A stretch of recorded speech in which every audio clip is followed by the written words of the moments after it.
시청자 여러분 안녕하십니까? 이슈를 더 쉽게 풀어드리는 더 뉴스 시작합니다. 총선이 28일 앞으로 다가온 가운데 수도권을 비롯해 주요 격전지에서 여야 후보가 박빙의 지지율 판세를 보이고 있습니다. 여당에서는 5.18 폄훼 발언을 한 도태우 후보 공천 유지 결정을 하면서 논란이 일고 있고, 민주당에서는 도정환, 송갑석, 이용우 의원 등 비명계 의원들의 낙천이 이어지고 있습니다. YTN 여론조사 발표 내용과 함께 분석해드리겠습니다. 이혼 소송 중인 최태원 SK 회장과 노소영 아트센터 나비관장이 어제 6년 만에 항소심 법정에서 만났습니다. 쟁점 살펴보고요. 배우 황정음 씨가 남편의 불륜을 암시하는 글을 올렸는데 명예훼손으로 처벌받을 수 있다고 합니다. 이혼 전문 변호사와 함께 짚어보겠습니다. 먼저 오늘의 주요 뉴스부터 보시겠습니다. 총선을 28일 앞두고 국민의힘은 서울, 강남, 갑 등 강세 지역 5곳에서 국민 추천제 면접을 진행합니다. 더불어민주당은 오늘 밤 친문, 전해철 의원 등이 포함된 지역구 17곳의 경선 결과를 추가로 발표합니다.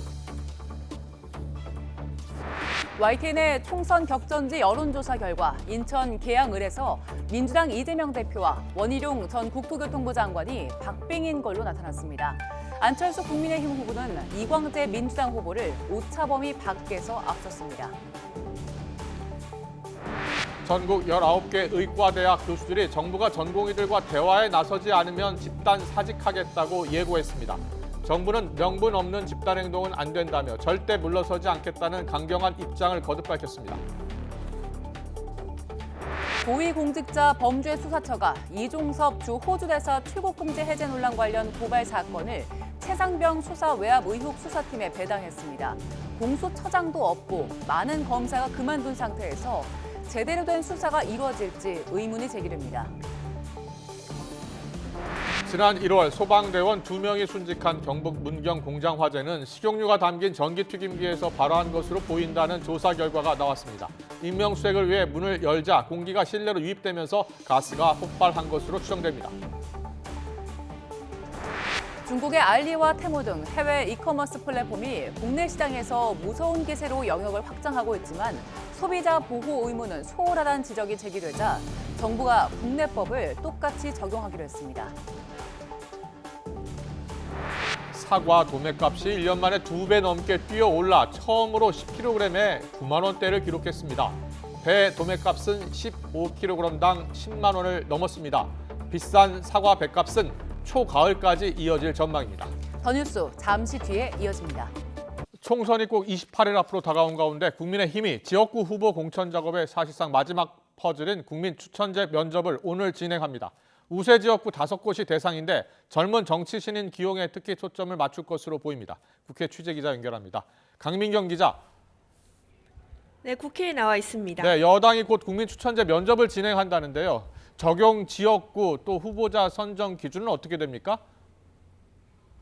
네, 국민의힘은 잠시 뒤 오후 3시부터 서류 심사로 선별한 국민 추천제 후보자들에 대한 면접을 진행합니다.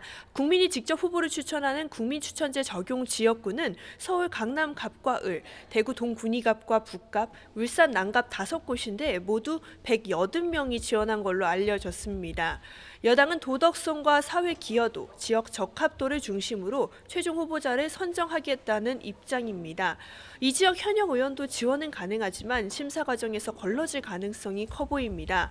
현재 242곳의 대진표를 완성한 국민의힘이 비례대표와 국민추천제 지역에는 정치 신인을 기용하겠다라는 구상을 여러 차례 밝혔기 때문입니다. 장동혁 사무총장의 설명 들어보시겠습니다. 청년이나 여성에 대한 배려가 부족하다. 그런 시각이 있고 또 저희들도 그 부분에 대해서는 공감하는 부분이 있기 때문에 비례에서 보완할 수 있도록 노력을 하겠습니다. 5.18 광주 민주화운동 폄훼 발언으로 논란이 됐던 대구 중남구 도태우 후보의 공천을 어제 경론 끝에 유지하기로 한 만큼 중도 외연 확장을 더 염두에 둘 수밖에 없다는 해석이 나옵니다.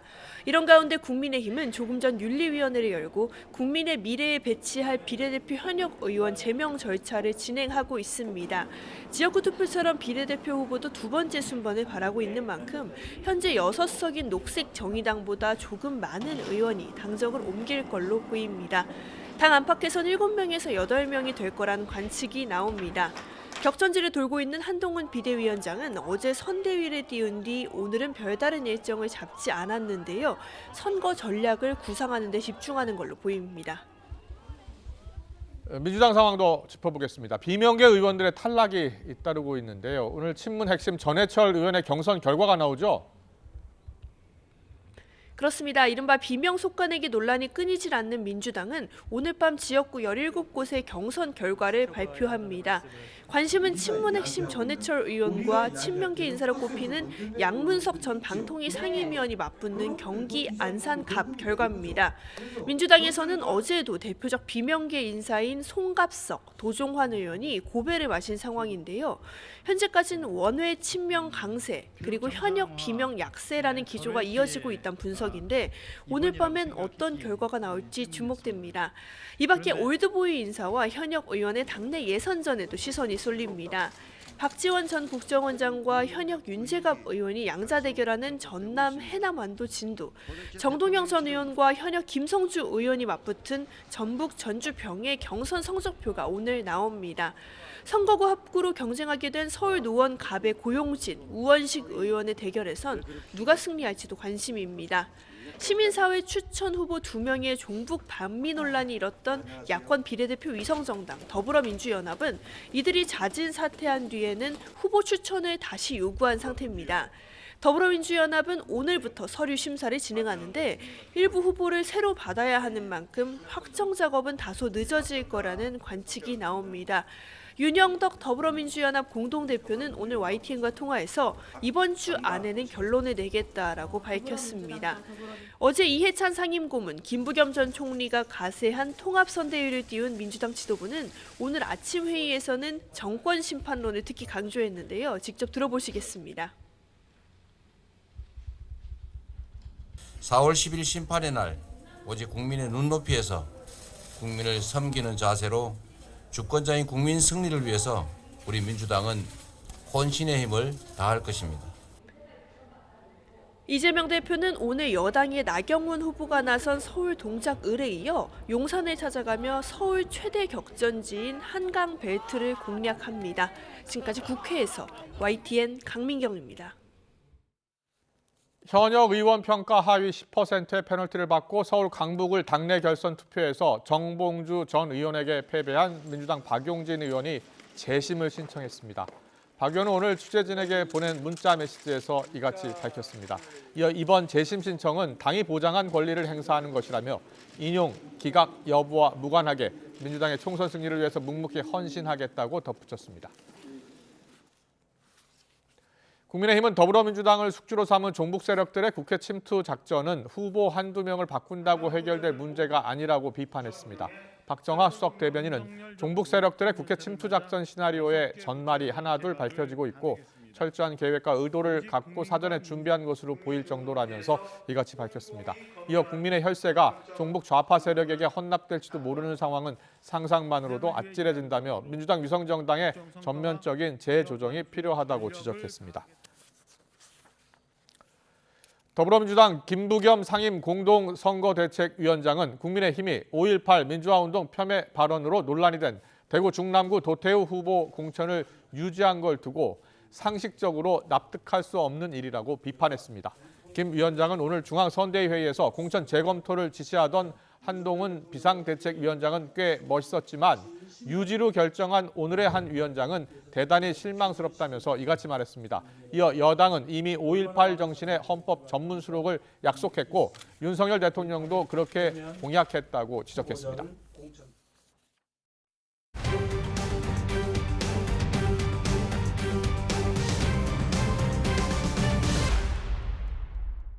네, YTN 정기 여론조사로 다음 달 총선을 앞둔 민심을 읽어보는 시간입니다. 민주당 이재명 대표와 원희룡 전 국토교통부 장관이 맞붙는 인천 계양을 가상 대결에서 두 후보가 박빙의 판세를 보이는 것으로 나타났습니다. 안윤학 기자의 보도입니다. YTN은 최근 선거구가 새롭게 확정된 인천 계양을 선거구 남녀 유권자 500명을 조사했습니다. 이재명 대 원희룡, 제1야당 대표와 윤석열 정부 장관 출신의 이른바 명령대전이 성사된 지역구입니다. 80%는 반드시 투표하겠다, 14%는 가능하면 하겠다. 대부분 한 표를 행사할 뜻을 밝혔습니다. 어느 후보를 지지할지 물었더니 민주당 이재명 후보 42%, 국민의힘 원희룡 후보 39%로 오차 범위 안에서 팽팽했습니다. 투표할 때 후보가 소속된 정당보다는 인물을 더 고려할 것이란 유권자가 더 많았는데 이 후보는 민주당 지지율보다 4%포인트, 원 후보는 국민의힘 지지율보다 8%포인트 더 높은 지지도를 기록했습니다. 이번 선거에 반드시 표를 행사하겠다고 밝힌 이른바 적극 투표층에선 이 후보 46%, 원 후보 44%로 격차가 더 줄었습니다. 연령대별로는 40대와 50대는 이 후보를 지지하는 유권자가 많았고 원 후보는 60대 이상에서 높은 지지를 받았습니다. 30대에선 비슷했고 20대에선 지지 후보가 없다거나 모른다는 부동층이 절반을 넘었습니다.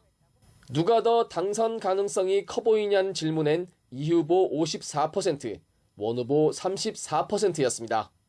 이번 조사는 YTN이 엠브레인 퍼블릭에 의뢰해 인천 계양을에 거주하는 만 18세 이상 남녀 500명을 대상으로 지난 9일부터 이틀 동안 전화 면접 방식으로 진행됐습니다. 표본 오차는 95% 신뢰 수준에서 플러스 마이너스 4.4%포인트, 전체 질문지를 포함한 자세한 내용은 중앙선거여론조사심의위원회 홈페이지를 참조하면 됩니다. YTN 안윤학입니다. 경기 성남 분당갑 가상 대결에선 국민의힘 안철수 후보가 민주당 이광재 후보를 오차 범위 밖에서 앞서는 것으로 조사됐습니다. 경남 양산 을에선 민주당 김두관 후보와 국민의힘 김태호 후보가 오차 범위 내에서 경쟁 양상을 보였습니다. 계속해서 조성호 기자가 보도합니다. 이광재 전 국회 사무총장과 국민의힘 안철수 의원, 경기 성남 분당갑에서 본선 격돌을 앞둔 여야 비주류 잠룡의 가상 대결을 붙여봤습니다. 국민의힘 안철수 후보가 45%, 민주당 이광재 후보 36%로 오차 범위를 살짝 넘어서는 차이로 안 후보가 앞서는 걸로 나타났습니다. 개혁신당 류호정 후보는 2%였습니다. 하지만 반드시 투표하겠다는 응답자들은 안 후보 45%, 이 후보 42%로 두 후보가 접전을 벌일 걸로 예측됐습니다. 분당갑 유권자 61%는 이 후보보다 안 후보가 당선될 가능성이 크다고 보는 걸로 나타났습니다. 국민의힘 중진 재배치로 경남지사 출신 맞대결이 성사된 경남 양산을 표심도 살펴봤습니다. 민주당 김두관 후보 41%, 국민의힘 김태호 후보 34%로 오차 범위 내 격차였습니다. 적극 투표층에선 김두관 후보 48%, 김태호 후보 39%로 차이가 조금 더 벌어졌습니다. 누가 당선될 가능성이 크겠냐는 물음엔 김두관 41%, 김태호 39%였습니다. 양당의 여성 정치인이 맞대결을 펼치는 서울 중성동갑에선 민주당 전현희 후보 35%, 국민의힘 윤희숙 후보 31%, 오차 범위 내 접전 양상이었습니다. 하지만 지지하는 후보가 없다거나 모른다는 부동층도 31%나 됐습니다. YTN은 엠브레인 퍼블릭에 의뢰해 경기 분당갑 거주 유권자 507명, 서울 중성동갑 유권자 501명을 지난 9일부터 이틀 동안, 경남 양산을 유권자 503명을 지난 10일부터 이틀 동안 전화 면접 방식으로 조사했습니다. 표본 오차는 95% 신뢰 수준의 플러스 마이너스 4.4%포인트. 자세한 내용은 중앙선거여론조사 심의위원회 홈페이지를 보시면 됩니다. YTN 조성호입니다. 전국 19개 의과대학 교수들이 비대위를 구성하고 정부가 전공의들과 대화에 나서지 않으면 사직서를 제출하겠다고 밝혔습니다. 정부는 교수들이 집단 행동에 동참할 때가 아니라 제자들을 설득해야 할 때라며 절대 물러서지 않겠다는 입장을 재확인했습니다. 취재기자 연결합니다. 신지원 기자. 네, 사회정책부입니다. 네, 교수들의 사직 여부는 언제 결정됩니까?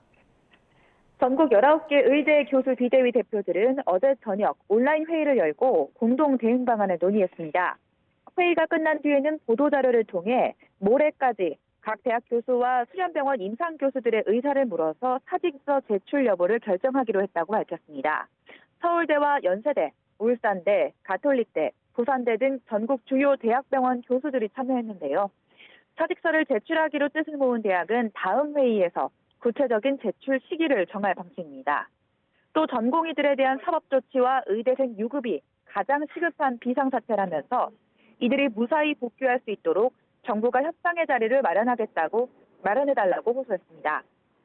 전공의 의대생들과 연대하기 위해 전국의과대학 교수 비상대책위원회를 조직하고 서울대 의대교수협의회 비대위원장인 장재승 교수를 위원장으로 선출했습니다. 네, 전공의 전임에 이어서 이제 교수들까지 집단 사직 움직임이 점점 가시화하고 있는데 정부는 어떻게 대응하고 있습니까? 정부는 오늘 중앙재난안전대책본부 회의에서 교수들이 사직에 동참할 때가 아니라 전공의와 의대생 설득에 앞장서야 한다고 밝혔습니다. 직접 들어보시겠습니다. 명분 없는 집단 행동에 동참하는 대신 제자들이 환자 곁으로 돌아오도록 적극 설득해 주십시오. 그것이 전공의들을 위하고 제자들을 위하고 환자분들의 생명을 지키는 길입니다. 교수들마저 떠날 경우 그나마 버티던 병원들이 마비될 우려가 큰 가운데 정부는 의료 체계를 유지하기 위해 전폭적인 지원에 나서고 있습니다. 우선 대체 인력 채용을 지원하기 위해 예비비 1,285억 원과 지자체 재난지원기금을 투입했고 오늘부터 공보위와 군의관들이 20개 의료기관에서 본격 진료에 나섭니다. 정부는 이른바 빅5 대형병원 입원 환자가 지난주보다 4.2% 증가하는 등 현재 상급 종합병원 입원 환자가 다소 늘었지만 의료 체계는 안정적으로 유지되고 있다고 강조했습니다. 그러면서 이번이 마지막 기회라는 각오로 절대 물러서지 않겠다는 입장을 재확인했습니다. 지금까지 사회정책부에서 전해드렸습니다. 이렇게 의대 교수들의 사직 논의까지 이어지면서 병원 마비가 현실이 되는 게 아니냐는 우려가 나옵니다. 그나마 입원해 있던 환자까지 퇴원해야 하는 일이 벌어질 수 있다는 우려 속에 불안한 환자들은 의사들의 복귀를 호소하고 있습니다. 조용성 기자의 보도입니다. 울산의대 교수에 이어 국내 최대 수련병원을 운영하는 서울대의대 교수까지 의대 교수들의 사직 결의가 계속되면서 병원마다 초긴장 상태가 이어지고 있습니다. 전공의에 이어 전문의 그리고 교수들까지 병원을 떠나면 결국 병원에 남는 건 사실상 간호사들뿐. 응급실과 중환자실은 유지한다지만 상급 종합병원으로서 기능은 마비된다고 볼 수 있습니다. 네, 아무리 필수 의료 분야 쪽에서는 지금 상황을 유지한다고 하더라도 이제 진료의 주체인 교수님들이 빠지게 되면 병원은 사실상 균형이 저지된다고 볼 수 있습니다. 현재 입원 중인 환자와 보호자들은 불안할 수밖에 없습니다. 병원 기능이 마비되면 퇴원은 기정사실. 이 난국에 옮길 병원을 찾는 것도 쉽지 않지만 중증 환자일수록 치료 시기가 늦어질까 애같합니다. 의사들 파악 때문에 수술이 전면 중단이 됐다는 거예요. 중증 환자들, 특히 암 환자들 같은 경우는 골든타임이 있거든요. 그걸 놓쳐버리면 온몸으로 전이가 되어버리면 하지만 환자나 가족들이 할 수 있는 건 그저 의사들이 빨리 병원으로 돌아와 주기를 바라는 것밖에 없습니다. 급해 죽겠는데 저러면 어떡하나 빨리 좀 다 복귀해서 돌아왔으면 좋겠다 그런 생각하고 있어요. 빨리 돌아오셔갖고 환자들을 제대로 잘 봐줬으면 너무 좋겠어요. 의대 교수들의 집단 사직을 앞둔 병원마다 환자들의 불안감이 높아가고 있습니다. YTN 조용성입니다. 현실화될 가능성이 커진 의대 교수들의 집단 사직. 이번이 처음은 아닌데요. 화면으로 보시죠. 김대중 정부 시절이던 2000년 의학 분업 사태.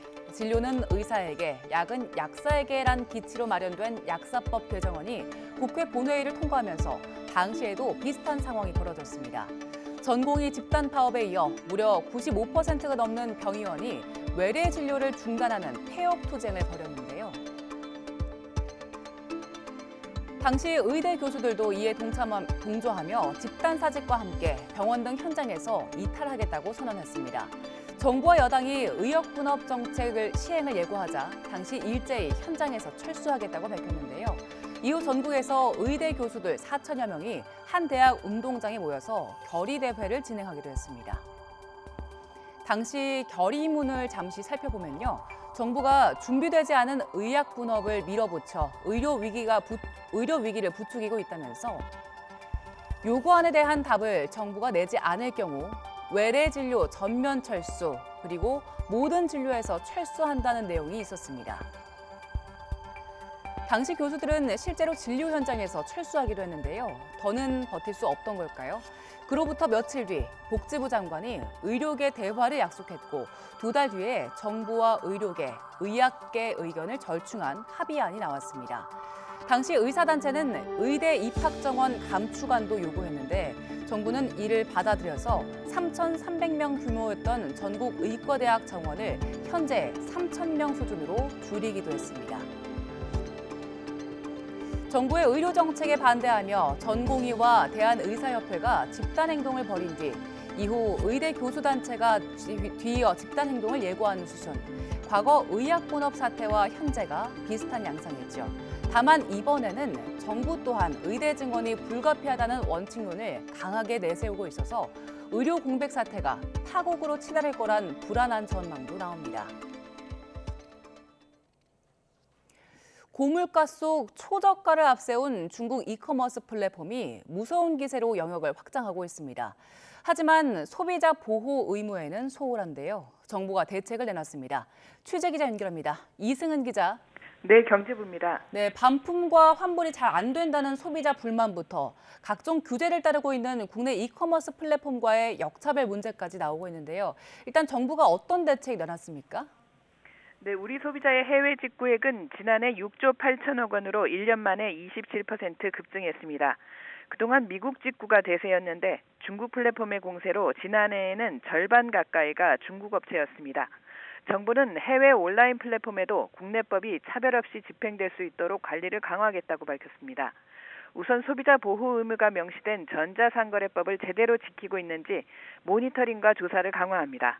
특히 일정 규모 이상 해외 사업자는 국내 대리인 지정이 의무화됩니다. 공정거래위원장의 발표 들어보시겠습니다. 국내 사업자 구분 없이 소비자가 보호될 수 있도록 최선을 다하겠습니다. 이와 함께 일정 규모 이상 해외 사업자에게 국내 대리인 지정을 의무화해 국내에 주소나 영업소가 없더라도 소비자 보호 의무를 충실히 이행하도록 하겠습니다. 네. 빈발하는 소비자 불만 해소를 위해 핫라인도 구축하고 자율협약도 추진합니다. 우려가 큰 위해식품, 식의약품, 가품, 청소년 유해 매체물, 개인정보 침해 등 4대 항목에 대해서는 부처 간 공동 대응을 강화합니다. 해외 플랫폼에 우리 제조업체들의 입점이 잇따르고 있는 가운데 공정거래법 위반 행위에 대한 감시도 강화합니다. 이번 대책은 알리익스프레스와 테무 등 중국 플랫폼뿐만 아니라 미국의 아마존, 싱가포르의 큐텐 등 다른 해외 플랫폼도 대상입니다. 지금까지 YTN 이승은입니다. 은행권의 가계대출 잔액이 1,100조 원을 넘어서 역대 최대치를 기록했습니다.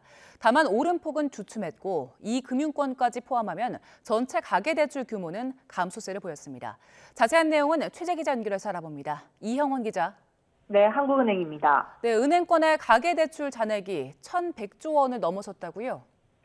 한국은행이 발표한 자료를 보면 지난달 은행권 가계대출 잔액은 1,100조 3천억 원으로 집계됐습니다. 한 달 새 2조 원 늘면서 1,100조 원을 넘어 역대 최대치를 기록한 건데요. 지난 2021년 2월 1,000조 원을 돌파한 지 3년 만에 1,100조 원대로 불어난 겁니다. 다만 오름폭은 주춤했습니다. 지난달 가계대출은 2조 원 늘었는데요. 1월 증가폭 3조 3천억과 비교하면 1조 원 넘게 줄었습니다. 가계대출에서 가장 큰 비중을 차지하는 주택담보대출 증가폭도 축소됐습니다. 지난달 주담대는 4조 7천억 원 늘어 오름폭이 한 달 전보다 2천억 원 줄었습니다. 한국은행은 전세자금 수요 증가에도 아파트 입주 물량이 줄어든 영향이 큰 것으로 분석했습니다.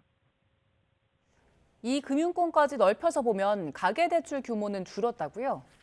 금융위원회에서 집계한 통계입니다. 이 금융권을 포함한 전체 금융권의 가계대출 규모가 11개월 만에 줄어든 것으로 나타났습니다. 1조 8천억 원 줄었습니다. 지난해 3월 6조 5천억 원 감소 이후 처음으로 잔액이 줄어든 겁니다. 은행권 가계대출은 증가세를 이어갔지만 이금융권 감소폭이 커진 영향입니다. 이렇게 이금융권 가계대출이 쪼그라든 건 지방 부동산 경기 부진 탓이 큰데요. 침체가 이어지자 이금융권이 자체적으로 위험 관리에 나서면서 대출을 조인 결과로 분석됩니다. 한국은행은 이 같은 추세가 이어질지에 대해서는 주택 경기 불확실성이 높아 정확한 진단은 어렵다고 말을 아꼈는데요. 다만 일정 기간 낮은 증가세는 계속될 것으로 내다봤습니다. 지금까지 한국은행에서 전해드렸습니다. 사과 도매 가격이 1년 만에 2배 넘게 뛰어 처음으로 10kg당 9만 원대를 기록했습니다. 농수산식품유통공사 통계를 보면 어제 사과 10kg당 도매 가격은 9만 1,700원으로 1년 전보다 123% 올라 처음으로 9만 원대를 넘었습니다. 배 도매 가격도 15kg당 10만 3,600원으로 10만 원대를 보였습니다. 대형마트나 전통시장의 사과 10개당 소매 가격은 1년 전보다 30.5% 올랐고 배도 50.1% 상승했습니다. 이동통신사 변경 시 공시지원금과 추가지원금에 더해 전환지원금을 별도로 최대 50만 원까지 받을 수 있게 되고 일주일에 2번이던 공시지원금 변경 주기도 매일 1회로 바뀝니다. 방송통신위원회는 단말기 유통구조 개선법, 단통법 폐지에 앞서 이통사 간 자율경쟁을 활성화하도록 개정안을 의결했습니다. 방통위 관계자는 고시 개정 등으로 이통사를 바꾸면 이론적으로 이통사는 공시지원금과 추가지원금, 전환지원금을 합쳐서 최대 115만 원까지 지원이 가능할 걸로 예상했습니다. 정부가 결혼 서비스 시장 전반에 대해 실태 조사를 하고 가격 정보도 공개하기로 했습니다. 정부는 오는 2026년부터 여성가족부를 중심으로 웨딩 플래너와 드레스 임대, 사진 촬영과 예식장 대여 등 결혼 서비스 산업 현황과 비용, 또 소비자 피해 사례에 대한 정기 실태 조사를 진행하기로 했습니다. 이와 함께 내년부터는 소비자 권리 강화를 위해 결혼 관련 품목과 서비스 가격 정보를 한국소비자원 가격정보 사이트에 공개할 계획입니다.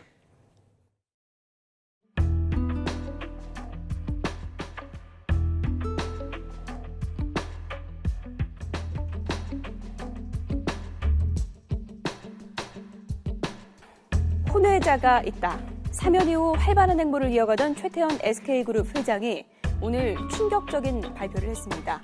마음의 위로가 될 사람을 만났고 그 사이에 6살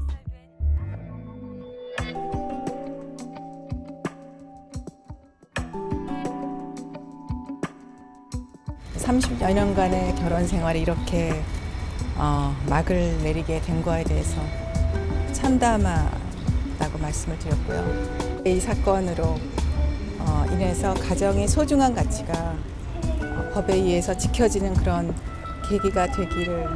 노 관장 측이 재산 분할 재판에서 유리한 결론을 얻으려고 일방적인 입장을 언론에 이야기해 논란을 일으켜 당황스럽다는 겁니다.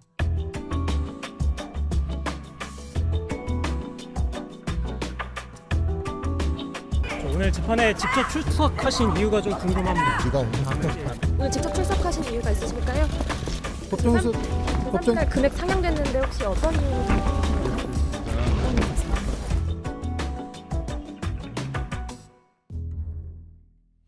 네, 최태원 SK그룹 회장과 노소영 아트센터 나비 관장 어제 6년 만에 이혼 소송 법정에서 대면을 했습니다.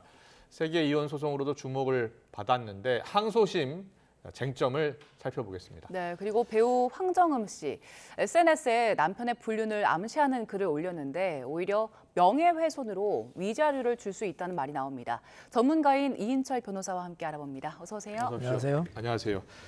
두 유명인의 이혼 이야기를 좀 짚어볼 예정인데요. 네. 먼저 최태원 SK그룹 회장과 노소영 관장 이혼이요. 일단 6년 만에 네. 법정에서 만났다고 하는데 1심 결과는 나왔고 항소심에서 만나게 된 이유는 뭐예요? 보통 변호사를 선임하면은 이제 이런 뭐 유명인이라든지 예. 뭐 재벌가 같은 경우에는 출석을 안 하는 게 이제 일반적인으로 알고 있었는데 예. 이례적으로 이제 두 분 다 출석을 하셨어요. 그렇군요. 그래서 그 제 생각에는 아무래도 워낙 중요한 사건이다 보니까 그렇군요. 예. 그 항소심에서 좀 적극적으로 임하겠다 이런 의지를 좀 표현하고 있는 것으로 해석이 됩니다. 네, 알겠습니다. 이번 항소심 쟁점은 어떤 걸까요? 가장 중요한 게 일단 재산 분할이 얼마나 나올 것인지가 이제 큰 쟁점일 것 같은데 네. 사실 1심에서는 이제 노 관장 측에서 이제 요구한 재산 분할 금액이 거의 인정이 안 됐거든요. 그래서 SK 주식이 가장 큰 재산이었는데 우리 1심 재판부 같은 경우에는 그 주식에 대해서는 재산 분할 대상을 하나도 인정하지 않았습니다. 네. 그래서 이제 그 부분에 대해서 이제 항소심에서 적극적으로 이제 아마 심리를 할 것 같고요. 뭐 위자료보다는 이 재산 분할의 기여도가 어느 정도 인정될 것인지 특히 SK 주식에 대해서 이 가정주부 같은 경우에 노소영 관장의 그 기여도가 얼마 정도 인정될 것인지 그게 예. 이제 가장 큰 쟁점으로 이제 해석이 될 것으로 보입니다. 최태원 회장 쪽에서는 따로 항소를 안 했습니까? 같이 항소했습니다. 어떤 주장을 했죠? 뭐 아무래도 그 보통은 이제 본인한테 1심에서 유리한 결과가 나왔지만은 네. 이게 이제 방어적인 측면에서 이제 항소한 것으로 이제 보이는데요. 예. 아무래도 이제 위자료라든지 재산분할 액수에 대해서도 방어하면서도 역시 이제 항소를 한 것으로 이제 해석이 됩니다. 그렇군요. SK 주식 50% 1조 3천억 원을 요구를 했는데 인정해준 금액은 665억 원이었어요. 위자료도 3억 원을 요구했는데 1억 원을 이제 판결이 났고요. 먼저 1심 이 재판부는 왜 이렇게 판단을 했다고 합니까? 가장 중요한 것은 이제 그 회사 주식에 대해서 예. 재산 분할의 기여도가 인정되느냐가 이제 쟁점이었는데요. 예. 그 노관장 측에서는 이제 결혼 기간이 오래됐거든요. 한 30년 정도 됐기 때문에 당연히 회사 주식에 대해서 재산 분할 대상이 된다. 이렇게 이제 주장을 했고 최 회장 측에서는 이제 회사 주식에 대해서는 아내의 기여도가 없다고 이제 반박을 했었는데 1심 법원에서는 최 회장의 손을 들어줘서 노소영 관장의 이제 SK 주식에 대한 기여도를 인정할 수 없다 이렇게 판결을 했습니다. 이번에는 현금 2조 원으로 청구 내용을 변경했다고 하네요. 네. 예. 그러면은 어떻게 되는 거예요?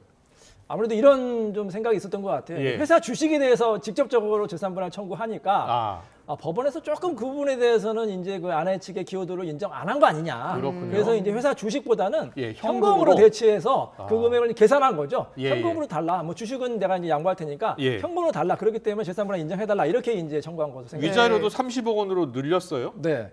1심에서는 위자료를 3억 청구했는데 결론은 1억이 나왔거든요. 그 부분에 대해서도 이제 너무 적다. 그렇게 해서 10배인 이제 30억을 청구한 것으로 이제 해석이 됩니다. 그리고 이번에는 김희영 이사장을 향해서 그 손해배상 청구 소송도 했는데 이거는 어떤 쟁점이 있습니까?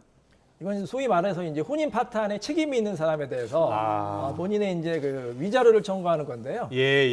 아무래도 이제 혼인 파탄의 원인이 김 이사장 측에서 만남을 지속했기 때문에 우리 가정이 이제 깨진 것이다 이렇게 이제 주장을 하는 것이고요. 물론 이제 상대방에서는 다른 주장을 하겠죠. 근데 이 재판도 이제 만만치 않은 게 여러 가지 쟁점이 있더라고요. 제가 이제 보니까. 첫 번째 쟁점은 이제 소멸시효 쟁점이 있습니다. 소멸시효 쟁점. 왜냐하면 위자료는 이제 안 날로부터 그 불법행위 안 날로부터 3년 이내에 제기해야 되는 건데 최 회장 측에서는 2015년에 이제 모 신문사에 이제 발표를 했거든요. 본인 이제 혼외자가 있다. 혼외자가 있다. 그 시점을 기준으로 하면 이미 3년이 지났고요.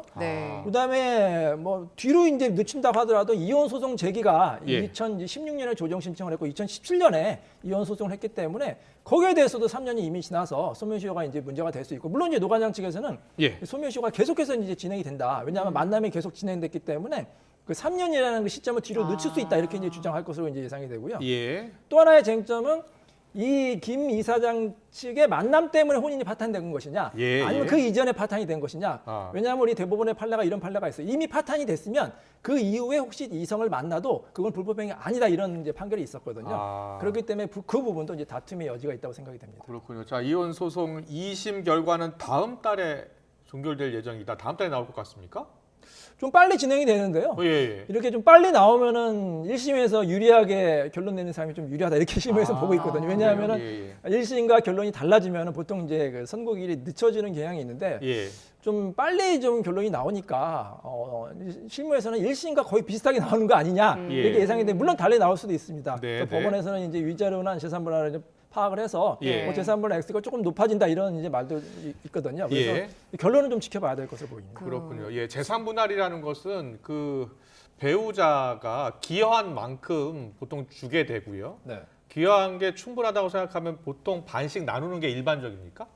뭐 반반 나누는 경우도 있지만 꼭 그렇지는 않습니다. 일반적으로 뭐 재산 규모가 많지 않으면은 혼인 이후에 형성한 재산은 아내나 남편이나 이제 반반 나누는 게 이제 일반적인데 이제 액수가 이제 천문학적으로 커질 경우에는 이제 반반 나누는 경우보다는 이제 그 상대방의 배우자의 기여도가 좀 낮아지거든요. 특히 이제 우리나라 재벌가 같은 경우에는 뭐 그 비율이 뭐 10%도 안 되는 경우가 굉장히 많았거든요. 그래서 이번 같은 경우에도 노관장 측에서 요구하는 금액은 10%도 인정을 안 한 거거든요. 10%만 인정해도 상당한 금액이 이제 되니까 법원에서 아직 외국 같은 경우에는 말씀하신 대로 뭐 거의 반반에서 뭐 천문학적인 액수가 나오는 경우도 많은데 우리나라에서는 이제 이 비율을 보기도 하지만 전체적인 액수를 보는 경우도 있거든요. 그래서 법원에서도 뭐 이 정도 금액이면 충분히 아내한테 재산분할 기여도가 있다 이렇게 이제 판단하는 것을 보입니다. 과거 재벌가 말씀해 주셨는데 이혼 전문 변호사시잖아요. 이번 사건, 이번 이혼 소송과 좀 비교해 볼 만한 과거 재벌가의 사례들이 좀 있습니까? 우리가 잘 알고 있는 삼성가 이혼 사건 같은 경우에 이제 이주영 회장도 이제 임세령 당시 부회장과 이혼을 했는데 예. 뭐 조정 신청 일주일 만에 결론이 났죠. 근데 이제 얼마가 나왔는지는 이제 알려져 있지 않고요.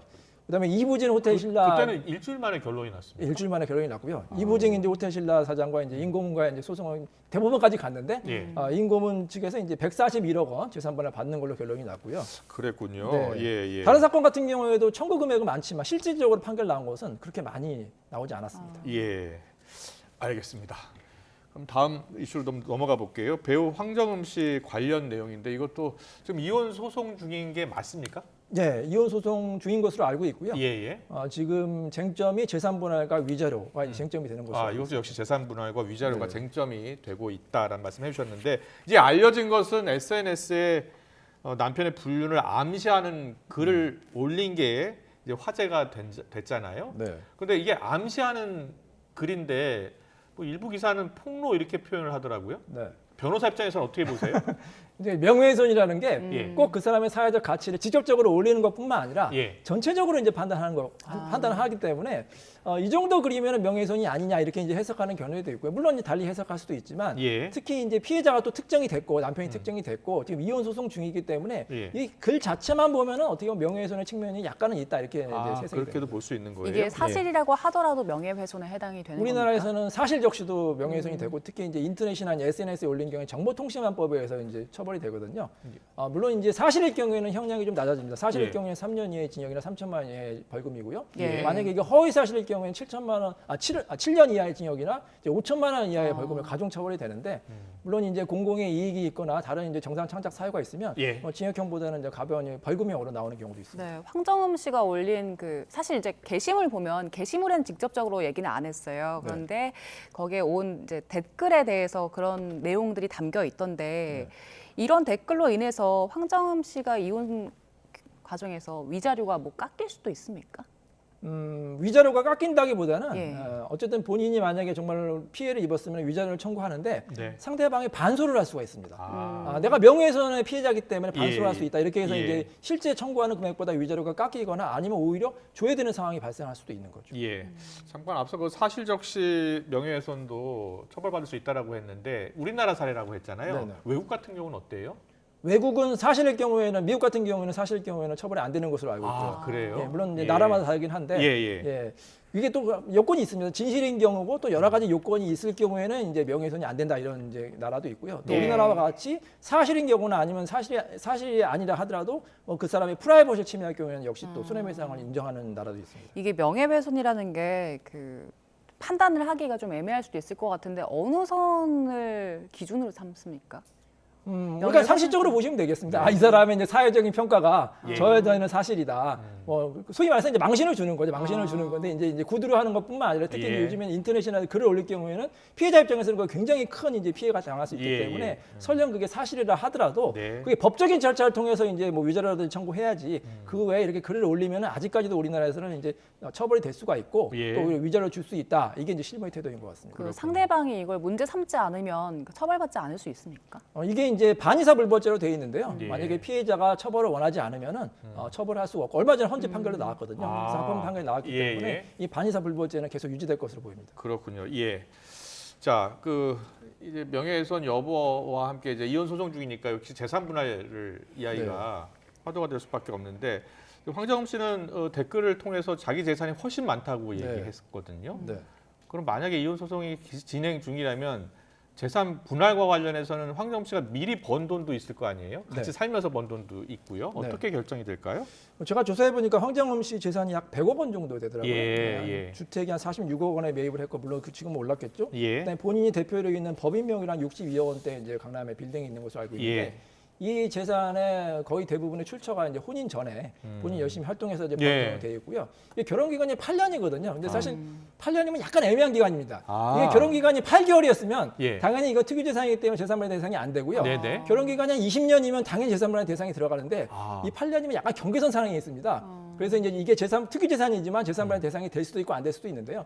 만약에 재산분할 대상이 된다 하더라도 본인이 이제 결혼 전에 재산을 거의 갖고 있는 사람에게 법원에서 훨씬 호의적으로 결과를 내려서 상대방에 대한 기여도는 그렇게 많지 않을 것으로 예상이 됩니다. 그리고 지금 두 사람 사이에 아이도 있잖아요. 그런데 그 SNS에 올린 그런 댓글로 인해서 이게 아이 문제도 영향을 좀 미칠 수 있습니까? 그렇죠. 이제 뭐 이제 설령 황정우 씨의 이제 주장이 사실이다 하더라도 이렇게 댓글을 올리면은 뭐 그게 명예훼손이 되는지 변론을 하더라도 또 아이 아빠기 때문에 그게 이제 자녀의 어떤 양육이라든지 그게 조금 영향을 좋지 않게 영향을 미친다 해서 법원에서도 웬만하면 이런 명예훼손을 하지 말라고 이제 권유를 하고 있고요. 본인이 억울하면 이제 법원 절차를 통해서 법원에 억울하는 것을 호소하는 게 원칙으로 하고 있습니다. 예, 재산 분할을 비롯해서 이 귀책 사유가 있을 경우에는요. 재산 분할할 때 귀책 사유에 있는 대상이 불리한 거 아니에요? 크게 영향을 미치지 않습니다. 그래요? 왜요? 우리나라의 이제 재판의 문제라고 할 수 있는데 우리나라의 이제 이혼 소송이 소위 말하는 진흙탕 싸움이 되거든요. 누가 잘못했는지를 가지고 계속해서 이제 끈질기게 이제 서로 다투고 하는데 그게 실제 결과에는 큰 영향이 없는 게 아까도 이제 우리 그 최 회장 사건 봤잖아요. 그 재벌과도 위자료가 1억 원 나왔어요. 그렇네요. 아무리 많이 나와도 1억 원 이상 넘기기 힘들거든요. 보통 실무에서 3천만 원입니다. 그러니까 3천만 원 때문에 진흙탕 싸움 하는 거거든요. 재산 분할에 영향이 없고. 그래서 이제 개인적인 사견으로는 소송할 때 진흙탕 싸움한 것은 아무 실익이 없습니다. 오히려 그거보다는 외국같이 자녀 양육권을 누구한테 주느냐, 자녀 양육을 어떻게 할 거냐, 그다음에 재산 분할 어떻게 하냐 이게 훨씬 더 중요한 문제입니다. 그렇군요. 이혼 전문 변호사니까 요즘에요. 그 이혼 그 과정에서 이렇게 명예훼손 관련해서 인터넷에 글을 올리는 분들이 좀 있더라고요. 이런 사례가 잘못하면은 이렇게 명예훼손을 처벌받는 경우가 있다고 하는데 실제로 많습니까? 이제 뭐 억울해서 이제 인터넷에 글을 올린 것뿐만 아니라 남편 회사 앞에 가서 피켓 시위하는 분도 있고요. 남편 회사 앞에서 피켓 시위를 하면 어떻게 돼요? 그 명예훼손이 그것도 명예훼손이에요? 네, 당연하죠. 그래서 이제 본인이 이제 억울한 거는 충분히 이해가 되겠지만 그렇게 함으로써 오히려 본인의 그런 뭐 감정이 해소되는 것은 일시적이고요. 그걸로 인해서 상대방의 빌미를 줄 여지가 있기 때문에 차라리 그렇게 하지 마시고 법원을 통해서 조금 이제 시간이 걸리더라도 법원을 또 사법적으로 대응하는 게 훨씬 좋습니다. 네, 알겠습니다. 잘 짚어봤습니다. 이인철 변호사와 함께했습니다. 고맙습니다. 고맙습니다.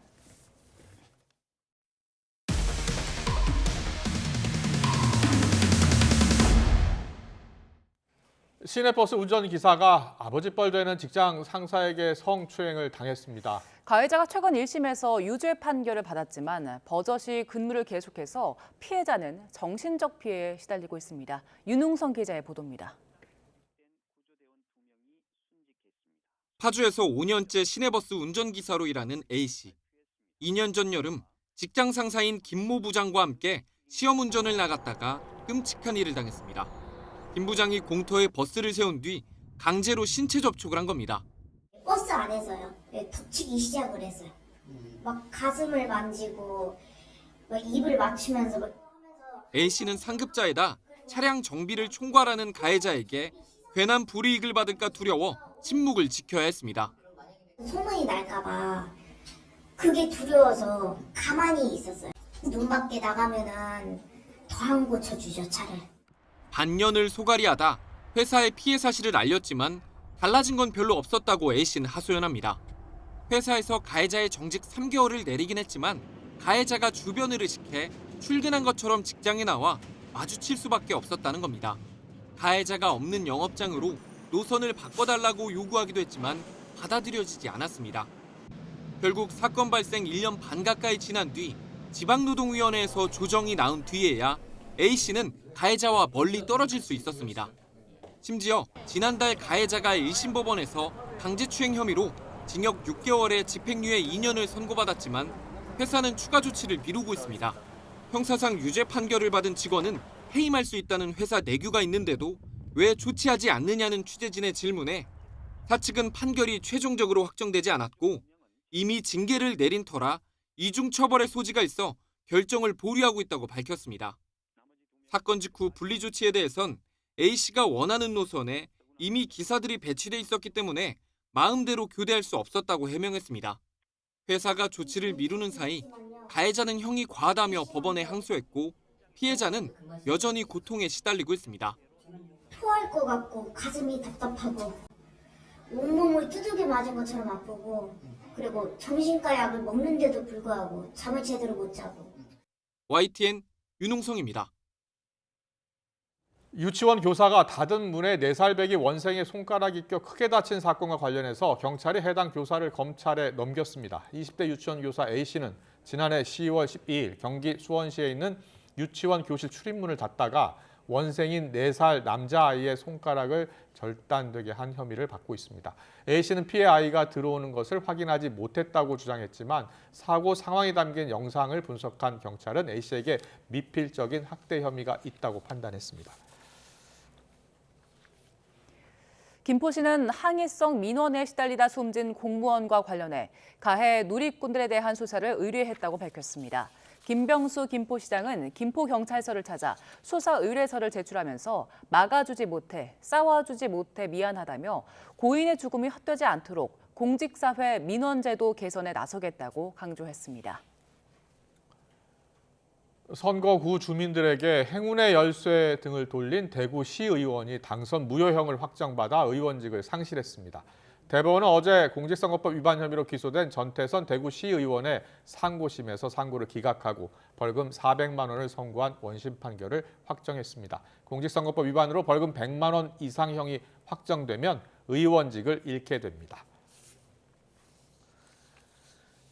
지난 1월 소방관 2명이 순직한 경북 문경 공장 화재에 대한 정부의 합동 조사 결과가 오늘 공개됐습니다. 사고 발생 이틀 전 공장 관계자가 화재 경보기를 강제로 끄면서 초기 대응이 늦어진 걸로 밝혀졌습니다. 취재 기자 연결합니다. 김종균 기자. 네, 정복부입니다. 네, 경북 문경 공장 화재 순직 사고 합동 조사 결과가 어떻게 나온 겁니까? 네, 지난 1월 31일 화재 당시 공장 내부에 남아있는 사람을 확인하기 위해 119 구조대원 4명이 3층에 진입했습니다. 이때 갑자기 폭발이 일어났고 현장에 고립된 구조대원 2명이 순직했습니다. 소방청은 오늘 오전 합동조사 결과를 발표했습니다. 조사 결과 불은 3층 전기튀김기 안전장치 불량으로 식용유가 가열되면서 시작됐습니다. 이 불이 식용유 저장 탱크로 옮겨붙었고 이후 천장과 실내 전체로 빠르게 퍼졌습니다. 화재에 취약한 샌드위치 패널 구조도 불을 더 빨리 번지게 한 원인 중 하나입니다. 특히 화재 이틀 전 공장 관계자가 화재 경보기를 강제로 끈 사실도 드러났습니다. 이 때문에 사고 당일 불이 번지고 나서야 뒤늦게 119 신고가 이루어졌다고 설명했습니다. 순직 사고 경위는 이렇습니다. 화재 당시 내부에 남아있는 사람을 확인하기 위해 구조대원들이 건물 양방향으로 진입했습니다. 이때 개방한 출입문으로 공기가 유입되면서 내부에 있던 고온의 가연성 가스가 폭발한 것으로 추정됐습니다. 당시 3층 수색에 나섰던 구조대원 4명 중 2명은 창문을 깨고 탈출했지만 나머지 2명은 미처 빠져나오지 못했습니다. 더구나 공장 내부에 있던 식용유 등 인화물질에 관한 정보 전달도 현장에서 정확히 이루어지지 않았다고 지적했습니다. 소방청은 이번 조사 결과를 토대로 재난 현장 표준 절차를 전면 개정하고 화재 현장 정보가 빠르게 전파되도록 시스템을 개선하겠다고 밝혔습니다. 또 소방관 고립 등 안전사고가 발생했을 경우에는 신속 동료 구조팀을 편성해 즉각 투입하기로 했습니다. 지금까지 전국구에서 YTN 김유길입니다.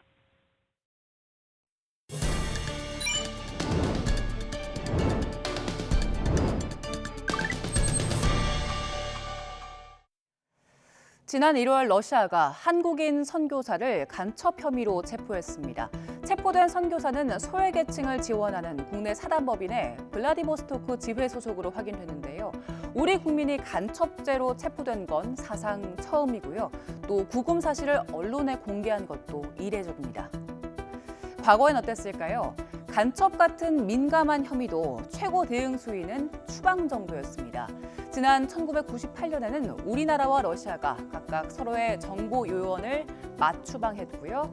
그리고 이후에도 러시아가 우리 군무관과 외교관을 추방하긴 했지만 거기서 마무리 지었습니다. 그런데 2022년 우크라이나 침공 이후 상황이 좀 달라졌습니다. 반역과 간첩죄 등으로 러시아에서 체포되는 외국인이 늘고 있는데요.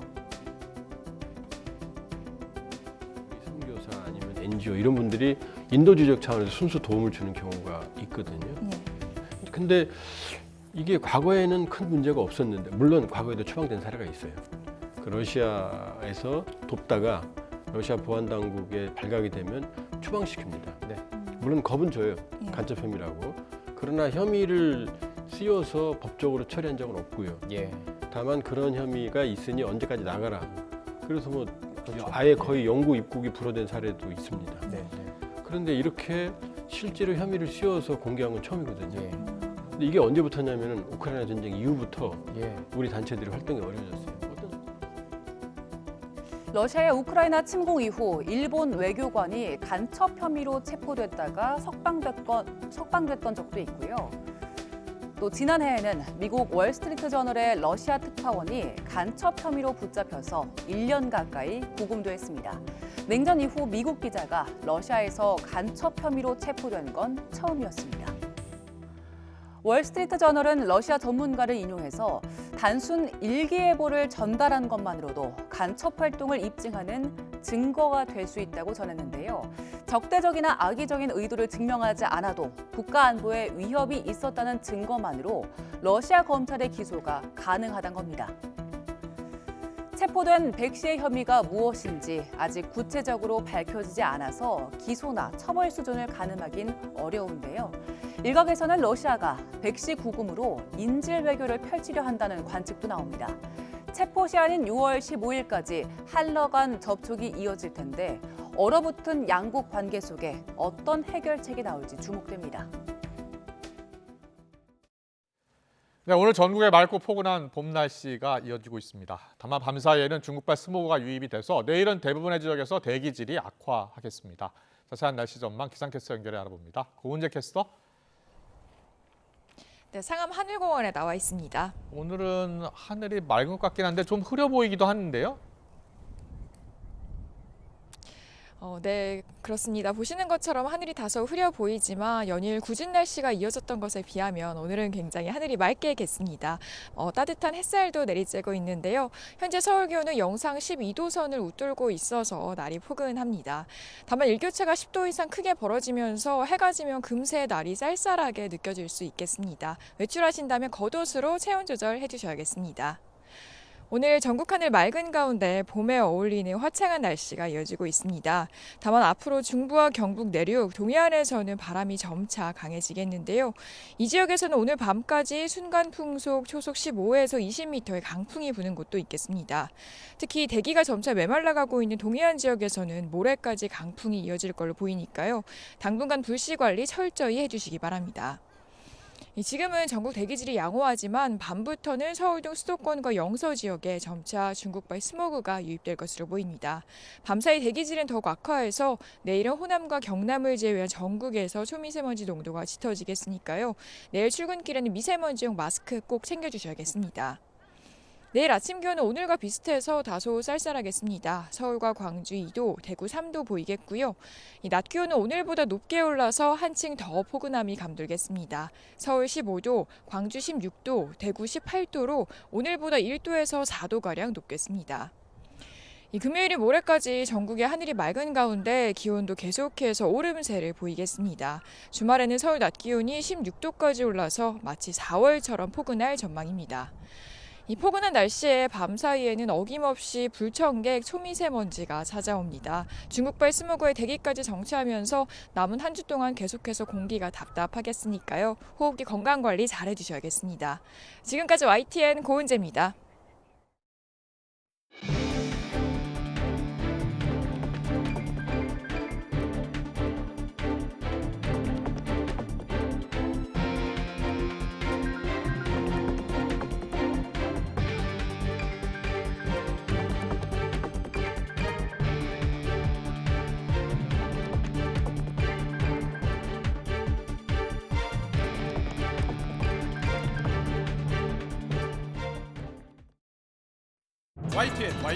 YTN 김영수입니다.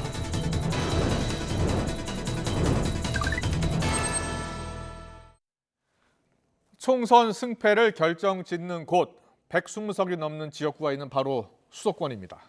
4년 전 총선을 보면요. 180석으로 원내 1당을 차지했던 더불어민주당, 인천에서 11석, 서울에서 41석, 경기에서 51석 이렇게 포함해서 수도권에서만 모두 103석을 차지했습니다. 당시 야당이었던 미래통합당은 인천에서 1석, 서울에서 8석, 경기에서 7석 이렇게 얻어서 수도권에서 16석에 그쳤습니다. 하지만 이번 총선에서는 수도권 곳곳에서 박빙의 승부를 펼칠 것이란 관측이 우세합니다. 자, YTN과 엠브레인이 오늘 수도권 3곳의 격전지 여론조사를 발표했는데 이재명 민주당 대표와 원희룡 전 국토교통부 장관이 출마해서 명령대전으로 불리죠. 인천 계양 을에서는 이재명 후보 42%, 원희룡 후보 39%, 오차 범위 안에서 팽팽한 것으로 나타났습니다. 서울 중성동 갑 볼까요? 민주당의 전현희 후보가 35, 국민의힘 윤희숙 후보가 31로 역시 오차 범위 내에 접전 양상을 보였습니다. 성남 분당 갑으로 가보면 국민의힘 안철수 후보가 45, 민주당의 이광재 후보 36, 개혁신당의 유호정 후보 2% 이렇게 나타났는데 안 후보가 유 후보를 플러스 마이너스 4.4%포인트인 오차 범위를 조금 넘어서는 차이로 앞섰습니다. 자, 여야의 지역구 공천 작업이 마무리 단계에 지금 들어가고 있는데 과거 5.18 폄훼 발언으로 공천 재검토에 들어갔던 도태우 후보가 최종 유지 결정이 나면서 여야의 공방으로 이어졌습니다. 오늘 저 정치는 여야 입장 듣고 시작하겠습니다. 저희들이 어제 논의를 하던 중에 도태우 후보의 두 번째 입장문이 나왔습니다.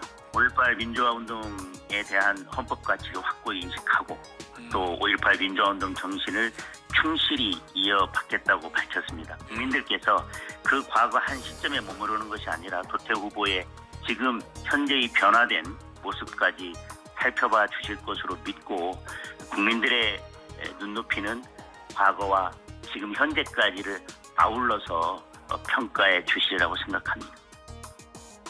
예, 국민의힘이 5.18 폄훼 망언한 도태우 후보자의 공천을 재검토했다가 다시 유지하기로 그렇게 결론을 냈다고 보도되었습니다. 재검토를 지시하던 한 위원장은 꽤 멋있었습니다. 그러나 유지로 결정한 오늘의 한 위원장은 대단히 실망스럽습니다.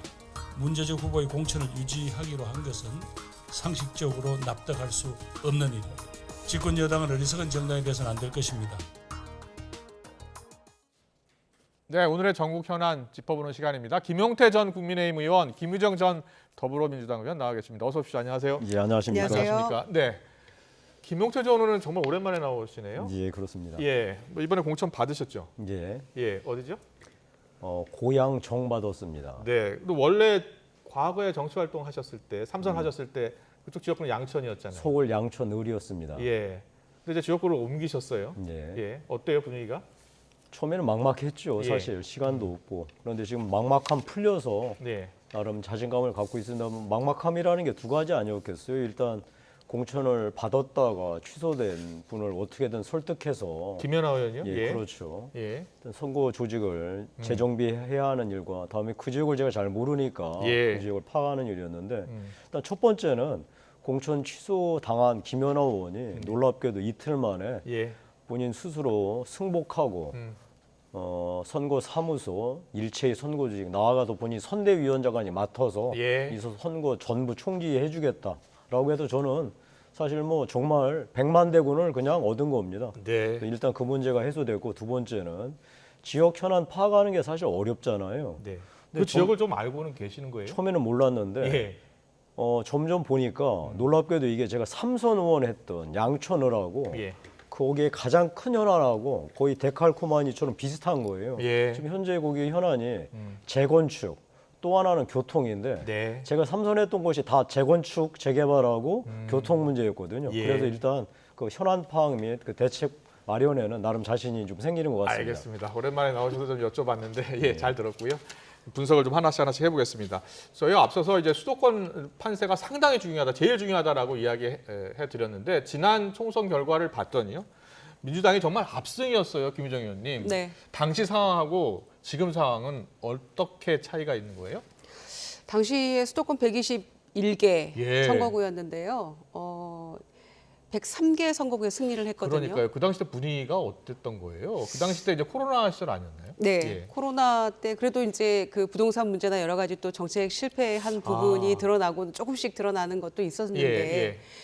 코로나 시기에 굉장히 이제 관리를 잘했고 예. 또 사실 국민들이 이제 여러 가지 어려울 때 소위 이제 지원금도 좀 나갔고 아, 그런 예. 여러 가지 이제 그 정책적으로 잘 서포트를 했다. 또 국제적으로도 굉장히 평가를 잘 받았잖아요. 예, 예. 그런 코로나 팬데믹을 잘 위기 관리를 하고 또 한국이 또 그 거기에 본보기가 되고 이제 이런 것들이 종합적으로 좀 작동을 했던 게 아닌가 싶어요. 그렇군요. 예. 예. 근데 이번 총선은 여야가 모두 이제 몸을 사리고 있어요. 예, 민심을 좀 받들어야 되고 모두 다 이제 일당이 되기를 바라는 것 같아요. 그런데 이제 지난번 총선 결과와는 다르게 이제 박빙을 보이는 곳이 많을 것이다. 이렇게 많이들 예측하는데 그렇게 보세요? 예, 조심스럽게 그렇게 예측을 하는데요. 더군다나 지금 민주당 같은 경우에는 이제 공천 소위 파동을 좀 겪으면서 매도 먼저 마는 게 낫다고 해서 지금은 조금 이제 진정 국면에 접어들고는 있습니다만 네. 그것 때문에 사실 지지율이 상당히 낮아진 것도 사실이거든요. 예. 저희가 이제 수위를 본다고 합니다만은 또 현실을 외면할 수는 없거든요. 네, 네. 그래서 조금 우려가 있었는데 예. 이제 공천 막바지로 가면서 조금 진정 국면인 것 같고요. 그러면서 다시 백중세를 보이고 있지 않나. 아. 이제 지금부터가 시작이다. 지금부터 이런 시작이다. 네, 네, 생각입니다. 총선 28일 남았습니다. 하나하나 짚어보겠습니다. YTN 정기여론조사 결과 오늘 발표해서 보도해드리고 있는데요. 전국의 254개 지역구 가운데 가장 관심 있는 곳을 뽑으라면 제일 먼저 뽑는 곳이 인천 계양을입니다. 이재명 대표 그리고 원희룡 전 장관 뭐 사실 뭐 차기 대선 도전에 나설 분들이고요. 그래서 최대 관심인데 오늘 YTN 조사에서는 42, 39 나왔습니다. 물론 여론조사 기관마다 다르게 나오는데 좀 오차범위 내에 있거든요. 자, 김용태 의원님 어떻게 보고 계세요?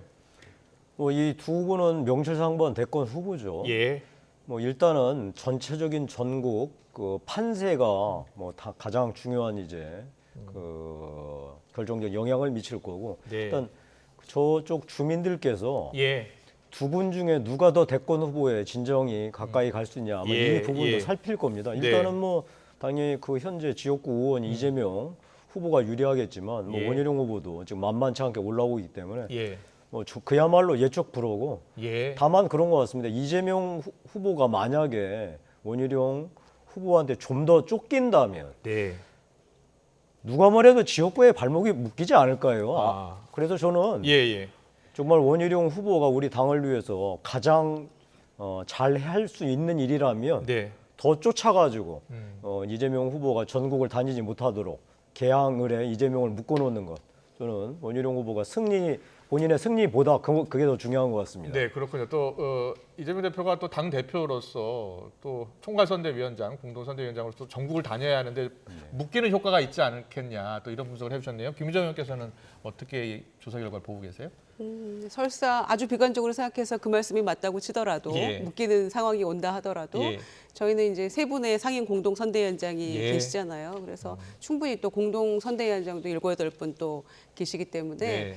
충분히 그 역할을 할 수 아. 있다라고 생각을 하고요. 특히 이제 이 계양을 지역은 저는 이 원희룡 전 장관이 이 정부의 실세 장관으로서 예. 어떤 의미에서는 윤석열 정권, 윤석열 대통령의 대리전을 치르는 지역이라고 저는 생각해요. 예. 특히 어제 민주당에서 선대위가 발족을 했는데 그중에서 여러 가지 정권 심판본부가 있는데 이채 양명주 심판본부가 예, 있었어요. 예. 그게 이제 백운기의 정어리 TV에서 한 달 전부터 시작한 캠페인이거든요. 예. 이태원 참사, 최수근 상병. 예. 아시죠? 양평 고속도로, 명품백, 주가 조작. 예. 이 건에 대해서 우리가 민생 파탄은 기본이고요. 반드시 기억하고 심판하자 이런 것인데 그중에서 양평 고속도로 예. 노선 변경과 관련해서 원희룡 장관하고는 불가분의 관계 아닙니까? 네. 그런 점에서 분명히 정권의 대리인격으로 지금 선거를 치르는 것이고 네.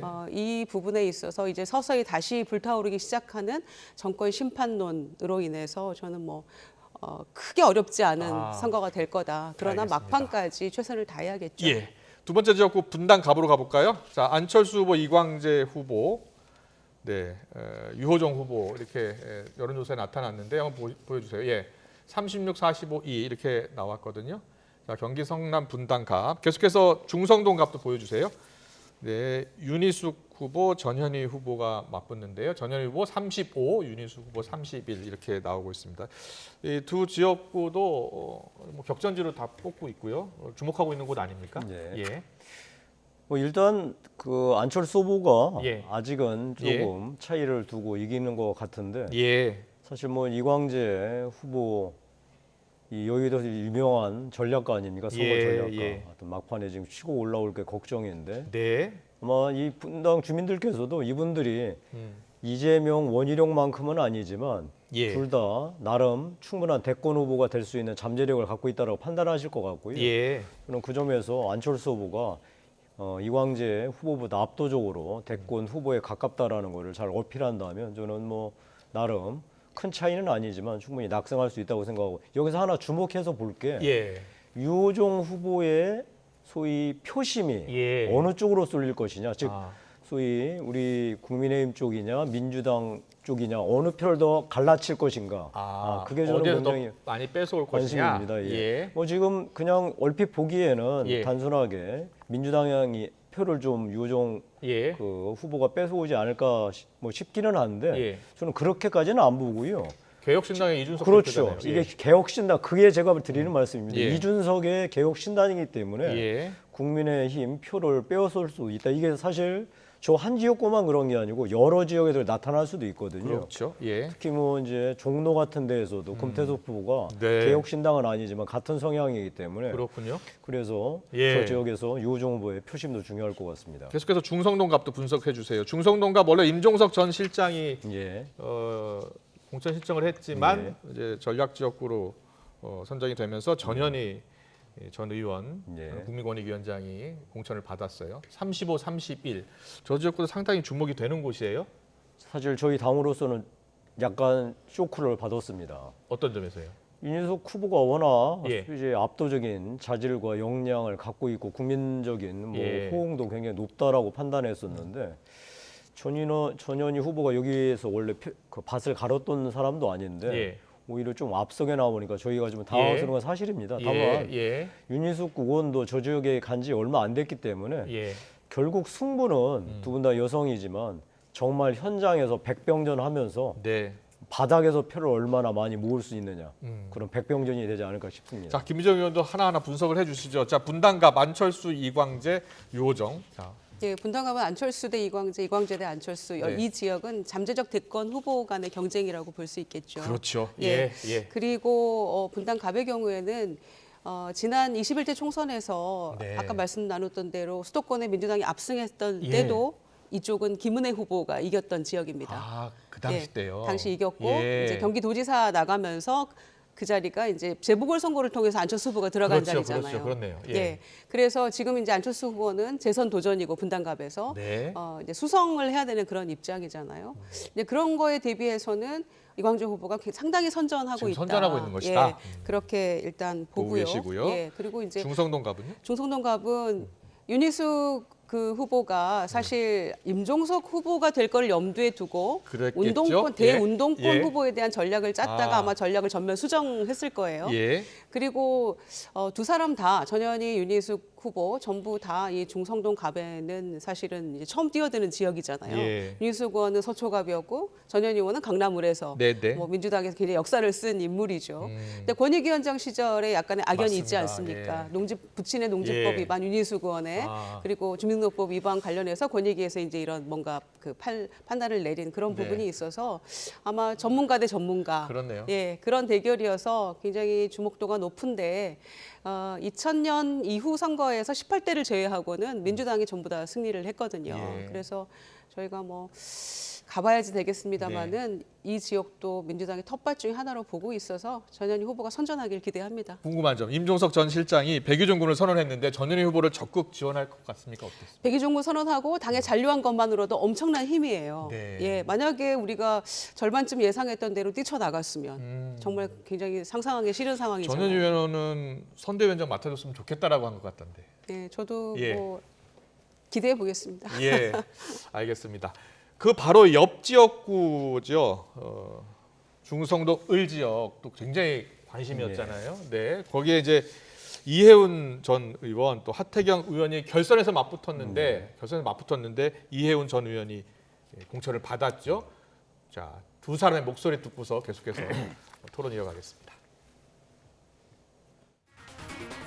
1차 경선과 2차 경선 사이에 합리적으로 그리고 수학적으로 또 확률적으로 너무 믿기 어려움은 사실상 일어나기가 거의 불가능한 이런 현상이 일어났기 때문에 제가 원 데이터 확인을 하고 싶은 겁니다. 입장 유보죠. 그래서 데이터를 한번 확인한 다음에 제 최종 입장을 내겠습니다.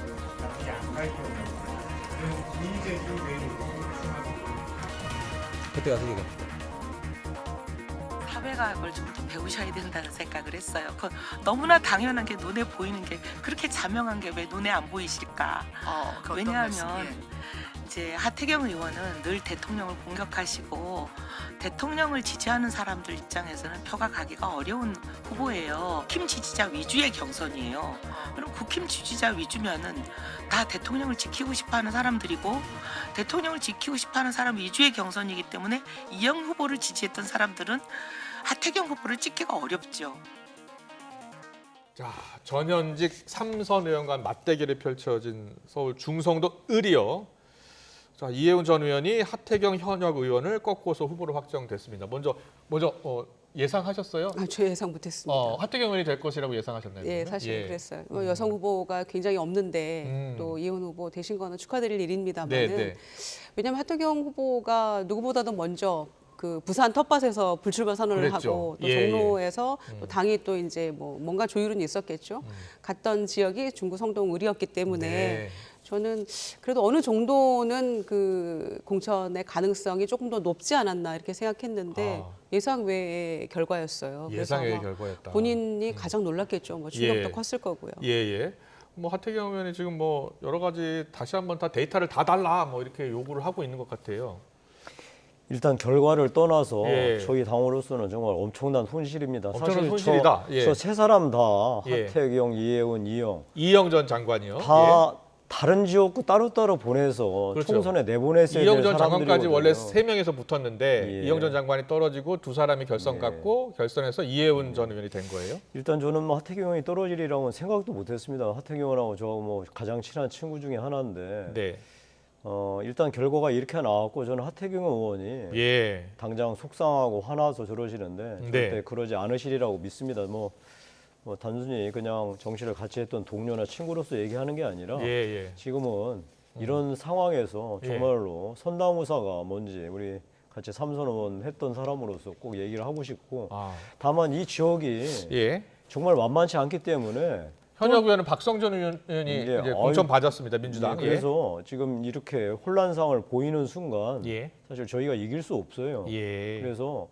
그 하태경 의원이 정말 간곡하게 하태경 의원한테 말씀을 드리고 싶습니다. 이 상황에서 여기서 삐끗하면 서울에서 한성 날아가는 정도가 아니라 저희가 더욱더 큰 폭풍에 휩싸일 수 있기 때문에 현명한 선택을 하기를 뭐 간곡하게 당부드리면서 그냥 전망은 이 정도로 하겠습니다. 그렇군요. 알겠습니다. 근데 이해운 전 의원이 이런 얘기했잖아요. 하태경 의원이 늘 대통령을 공격하고 대통령을 지지하는 사람들 입장에서 표가 가기 어려운 후보다. 이렇게 얘기를 했어요. 그 점이 바로 딱 김영태 의원님이 우려하시는 그런 멘트시잖아요. 왜냐하면은 저도 말씀하신 부분에 있어서 국민의힘이 재배치도 잘하더구만. 영남 지역에서 재배치 얼마나 많이 했습니까? 또 서울 수도권에서도 마찬가지고요. 근데 이 세 분의 전현직 의원 장관 지내고 이런 현역 의원도 있고 이런 분들이 국민의힘에서는 재배치 왜 못했을까? 미리 좀 정리를 했으면 수도권에 후보 없다고 막 그러지 않았습니까? 그래서 현역들이 다 또 되고 영남도 마찬가지로 그랬었는데 왜 그랬을까? 민주당으로서는 뭐 나쁜 상황은 아닙니다만 또 그런 점이 하나 있고요. 김희종 의원님 뭐 표정이 그냥 웃음을 감추지 못하시는 것 같아요. 아니, 굉장한 손실이고요. 두 번째는 이해운 의원이 이제 오늘 라디오 인터뷰에서 하신 말씀인데 좀 더 포용하는 모습 보였으면 어땠을까? 저는 그런 생각이에요. 왜냐하면은 세 분 다 이제 굉장히 치열한 경선을 통해서 2차 결선 투표까지 끝에 후보가 되셨으면 하태경 의원이 부산을 버려다기보다는 불출마 선언하고 이렇게 올라왔을 때 여러 심정이 있었을 텐데 다 지금 끌어모아도 쉽지 않은 싸움입니다. 민주당이 강세니까요. 그런데 조금 더 그 입장을 이해하는 발언을 했으면 참 좋았겠다. 이런 좀 아쉬움이 있습니다. 알겠습니다.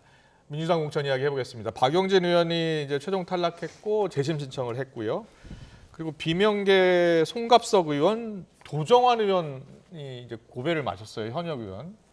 뭐 다 아시다시피 도정환 의원은 이제 문재인 정부 때 문체부 장관도 했고, 그래서 어떻게 될까 최대 관심이었는데 또 비명계 의원들이 다 떨어졌네요. 공교롭게도. 예. 공교롭게 다 결과는 예. 그렇게 됐습니다. 또 한편으로는 지금 대체로 예상을 벗어나지 않는 그런 공천이어서 조인철 후보가 승리를 했네요. 예.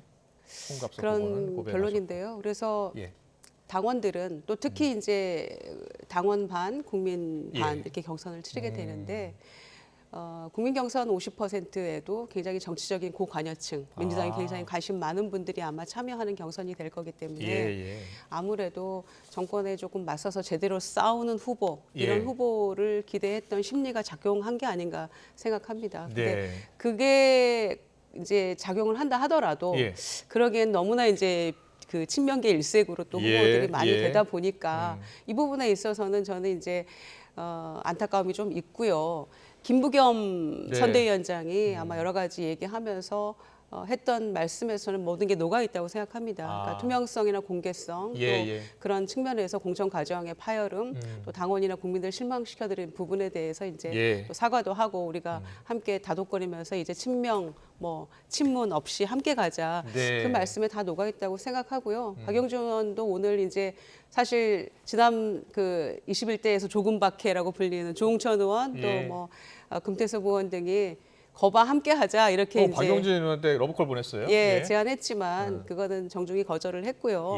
다만 이제 1차 경선 당시에 이제 로데이터 정도 공개해서 좀 알고 싶다. 이제 당규 위반이니까 비공개하는 것은 이제 그 정도 하고 아무래도 다시 힘을 모으는데 좀 보탤 거는 같아요. 마음은 굉장히 아프겠지만. 박용진 의원은 끝까지 이제 민주당을 지킨다고 했고요. 뭐 하여튼 재심을 수책했는데 어떻게 받아들일지는 모르겠습니다. 그런데 오늘 밤에 또 전해철 의원 또 박지원 전 원장 경선 결과가 발표가 될 예정입니다. 전체적으로 최근에 이 민주당 내에서 이른바 비명 행사 계속 이어지고 있다라는 분석이 많잖아요. 제가 어제 우연찮게 민주당 아주 핵심적인 인사하고 대화를 나눌 기회가 있었는데요. 제가 드디어 이해를 했습니다. 어떻게 이해하셨어요? 대표가 왜 이런 공천을 하고 이런 결과가 나오는지. 사실 밖에서 볼 때는 이렇게 볼 수밖에 없잖아요. 이재명 대표를 돕지 않았거나 다음에 이재명 대표를 앞으로도 돕지 않을 것 같거나 특히나 이재명 대표를 공격했던 사람들은 이번에 다 떨어진다. 저는 이제 밖에서는 이렇게 보이거든요. 그런데 그분이 얘기하시는 건 간단하더라고요. 시대가 바뀌었다. 노무현 대통령, 문재인 대통령 시절에 있던 사람들은 당연히 물러나야지. 그리고 지금 당도 이제 문재인 대통령 시대의 당원들이 아니다. 이재명 시대의 당원들이다. 그리고 그거에 맞춰도 이재명 대표가 시스템을 짰다는 거예요. 그 시스템을 짰기 때문에 말은 시스템 공천인 것 같지만 이런 사람들을 정확하게 경선을 해도 떨어뜨릴 수밖에 없는 구조라는 거예요. 그래도 뭐 이재명 대표 입장에서는 시스템을 하는 게 뭐 전혀 부끄럽지도 않을 뿐더러 소개의 목적을 거의 완벽하게 퍼펙트하게 달성할 수 있다라고 그렇게 얘기를 하시더라고요. 그래서 저는 오늘 저녁에 뭐 도종환 장관까지 떨어진 마당에 전해철, 박지원도 결코 안심 못할 것 같습니다. 안심 못할 것 같다. 자, 전해철, 박지원 전 원장 결과는 오늘 저녁에 발표가 됩니다. 총선이 이제 얼마 남지 않은 상황에서 여야 모두 지금 막말 경계령 또 과거 발언들이 다 논란이 되고 있잖아요. 대구에서 공천받았던 도태우 후보 5.18 폄훼 발언으로 한동훈 위원장이 직접 재검토를 요청을 했는데 유지로 결정이 난 겁니다. 논란이 지금 뭐 되고 있는 것 같아요. 자, 민주당에서는 김부겸 위원장이 직접 실망했다. 어떻게 공천할 수 있느냐 이렇게 이야기하더라고요. 어떻게 보셨어요? 비판을 안 할 수가 없죠. 몇 가지 측면에서 좀 봐야 될 게 있는데요. 이제 한동훈 위원장의 소위 말발은 더 이상 먹히지 않는구나. 그런 생각이 들어요. 뭐 당사자가 앞에 계십니다만 김연아 의원 단수공천 받고 이후의 상황을 보면 그때는 재검토하고 이제 또 후보가 바뀌고 그렇게 보시는군요. 뭔가 이 국민들께 이제 상당히 좀 그 진정성 있는 모습을 보이는 노력이 조금은 있었던 것 같아요. 그런데 이 부분에 있어서 특히 TK 지역은 공천 받으면 사실상 당선으로 이어지는 그런 관문 같은 거였는데 굳이 이렇게 그 역사적으로 법적으로 다 평가가 끝난 5.18 정신에 대한 폄훼했던 이 후보를 다시 재검토하라라고 얘기를 했는데 공관위에서 이 결론을 공천을 유지한다는 결론을 내리려고 뭐하러 11시간을 논의를 합니까? 11시간씩이나 논의할 뭐 내용이 있었나요? 이런 생각이 들고요. 그래서 결국에는 이 TK가 흔들리기 때문에 박근혜 전 대통령이 얼마나 여러 차례 만나면서 공을 들였습니까? 그런 부분이 하나 있는 것 같고요. 그런 점에서 박근혜 전 대통령의 이 뭔가 눈치를 보는 그런 공천이 이 두 사람으로 집결됐다. 유영아, 도태우 후보에게. 그렇군요. 그런 점이 있고요. 또 하나 5.18 정신 폄훼하는 DNA가 여전히 국민의힘에게 있다라고 생각합니다. 매번 문제 일으키고 그런 막말하고 사과하고 자중한다고 하면서도 이 반복되는 이 DNA 정말 지긋지긋하고요. 한동훈 위원장 5.18 헌법 그 전문에 넣어야 된다. 5.18 정신 이렇게 얘기해놓고 광주 가서 얘기하고 윤석열 대통령 열차에 의원들 다 갑니다라고 5.18 기념식 하고 그럼 뭐합니까? 이런 후보 공천하는데요. 알겠습니다. 자, 그런데 오늘 그래서 한동훈 위원장이 어떤 입장이 나올까 궁금했는데 오늘 한동훈 위원장이 아직 보이지 않아서 어떤 입장인지 모르겠고 장동혁 의원 이제 사무총장이죠. 사과의 뭐 진정성이 좀 느껴졌다고 판단을 한 것 같다. 국민들께서 뭐 좀 여러 가지를 이렇게 지켜봐줬으면 좋겠다. 뭐 이렇게 이야기를 했는데 어제 사실은 국민 눈높이에 따라 재검토를 요청해서 많은 언론들이 그러면은 공천 유지가 어렵겠다라고 판단했는데 결과는 공천 유지로 난 거예요. 김용태 의원님 어떻게 해서 이런 결과가 나온 것 같습니까? 일단 매우 우려스럽고 뭐 유감스럽다는 거는 뭐 제가 솔직하게 얘기할 수밖에 없을 것 같습니다. 그렇군요. 다만 저는 이렇게 공관위의 결정을 이해합니다. 어차피 저희가 선거 국면이고 선거라는 거는 최종적으로 승리가 목표 아니겠습니까? 권역별로도 여러 가지 또 복잡한 사정들이 있기 때문에 아마 그런 판단을 한 것 같고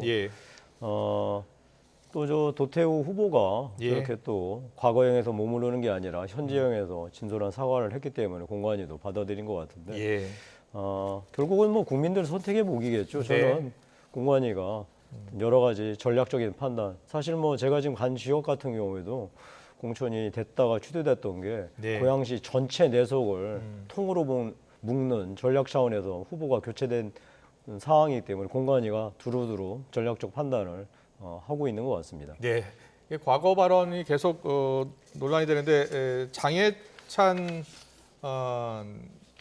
전 최고위원 난교 발언 관련해서 이제 부산 수영 공천을 이제 유지하기로 했나 봐요. 거기서 대해서 또 장해찬 전 최고위원 뭐 사과를 했고요. 또 민주당에서는 정봉주 전 의원, DMZ 목발 경품 이런 관련해서 발언을 했다가 또 공식 사과를 했습니다. 이재명 대표, 이해찬 위원장 모두 언행주의보 경보를 내렸네요. 뭐 양당 공이 또 모든 당 마찬가지입니다. 사실 100번 잘하는 것보다 한 번 실수하지 않는 것. 그게 정말 중요한데요. 그 잘못된 뭐 실언, 막말 한마디에 선거가 통째로 넘어갈 수도 있거든요. 그래서 정말 이런 부분들은 조심해야 되고요. 사실 다음 주에 이제 후보 등록이고 28일부터 공식 선거 운동입니다만 지금부터 그 공식 선거운동 시작할 때까지 한 보름간이 어떤 의미에서는 선거의 승패를 좌우하는 그 보름이거든요. 그래서 이제 정봉주 후보가 이제 후보가 됐기 때문에 과거의 발언이 이제 한 7, 8년 전 발언도 이렇게 다 소환이 되는 거거든요. 정치인으로서 어쩔 수 없는 숙명이라고 생각합니다. 당시에 얼른 당사자들에게 사과하고 또 그것도 내리고 했기 때문에 다행입니다만은 정말 앞으로 남은 28일 동안 조심해야 될 부분이죠. 네. 마지막 이슈로요. 조국혁신단 이야기 좀 해볼게요. 조국혁신당이 지민비조 선거 전략 이렇게 앞서면서 지금 뭐 각종 여론조사에서 약진하고 있는 것으로 나타나고 있는데 이와 관련해서 박주민 의원이요. 민주당을 지지하는 분들은 더불어민주연합을 선택해 주시는 게 맞다라는 말을 했습니다. 자, 두 사람의 이야기 듣고 오겠습니다. 더불어민주당의 경우에는 사실 뭐 하나만 할 수 있는 정당이 아니지 않습니까? 수권 정당으로서 민생과 외교 안보를 다 책임져야 되는 것이고요. 그리고 또 저희 더불어민주당은 그런 역할을 하기 위해서 더불어민주연합이라는 비례연합정당에 참여를 한 상태입니다. 그래서 많은 당원분들에게 다시 한번 이 자리를 빌어서 말씀드리겠는데 더불어민주당을 지지하시는 분들이나 더불어민주당의 당원분들은 더불어민주연합을 선택해 주시는 게 맞다는 게 기본적인 입장입니다. 그런 심판해야 되겠다는 지지자들이 예전에는 부패가 한 줄밖에 없던 겁니다. 더불어민주연합이라고 하는 부패 한 줄에 여러 개의 음식들이 있었겠죠. 근데 이번에는 뷔페 줄이 한 줄이 더 늘어난 겁니다. 조국혁신당이라는. 둘 다 먹을만 해요. 하지만 여러분들이 입맛이 어느 것을 더 선호하느냐에 따라서 이쪽 줄을 선택해도 되고 저쪽 줄을 선택해도 됩니다. 다만 저희들은 적어도 지역구와 비례 선거에서는 지민비조, 지역구는 민주당, 비례는 조국혁신당을 말씀을 드리고요. 이 이슈는 김주정 의원께 좀 여쭤보고 싶은데 얼마 전에 이재명 대표하고 조국 대표가 만나서 악수했잖아요. 네. 악수하고 이제 윤석열 정권 심판에서 같이 하자라고 했는데 최근에 분위기가 약간 바뀌고 있는 것 같아요. 어떤 지금 분위기입니까? 그때 당시에는 굳이 뭔가 선거 연대를 하거나 네. 연합을 하기 위해서 만난 건 아니고요. 예. 조국혁신당을 창당하고 당 대표로서 이제 예방을 했던 거라서 인사하러 오는 분을 거부할 수는 없잖아요. 예, 그렇게 해서 만났던 것이고 네. 그때도 뭐 우리가 연대한다 이런 거는 그렇죠. 아니었고요. 그렇게 얘기하지 않았죠. 그런 건 아니었기 때문에 지금 이제 조국혁신당이 제3지대가 굉장히 그 맥을 못 추고 있는 상황에서 조국혁신당이 지지율이 조금씩 이제 상승세를 타고 있는 것 같아요. 예. 그렇지만 민주당과 조국혁신당은 엄연히 다른 당입니다. 그래서 더불어민주연합 비례 이재명 대표도 뭐 시체 말로 몰빵 이런 얘기도 했는데 꼭 민주당에게 한 표 부탁드리겠습니다. 예. 그런데 오늘 이와 관련해서 이철희 전 수석 있잖아요. 라디오 인터뷰 이야기 들어보니까 야권 결집 효과가 나타나고 있다. 야권한테는 유리한 상황이다. 이렇게 또 분석을 하더라고요. 김영태 의원께서는 어떻게 보세요? 당연하죠. 선택지가 두 개라면은 둘 중에 하나를 선택하는 사람들이 소위 포기하는 사람들이 이쪽으로 붙는다는 뜻이에요. 포기하는 사람들이 달라. 근데 저는 그런 이제 선거 공학적인 효과는 있다손 치더라도 저는 뭐 조국 혁신당하고 소위 더불어 그 미성정당 거기하고는 한 배는 탈 수가 없죠, 당연히. 한 배로 갈 수는 없다고요? 적이죠. 한 석이라도 뺏어와야 하는 서로 간의 적이니까. 그렇게 이해하고 있습니다. 알겠습니다. 자, 총선 이제 28일 앞으로 다가왔습니다. 뭐 정치는 생물이라고 하니까 또 어떻게 급변할지 모르죠. 여기까지 듣겠습니다. 김용태 전 국민의힘 의원, 김유정 전 민주당 의원과 함께했습니다. 잘 들었습니다. 고맙습니다. 고맙습니다. 네.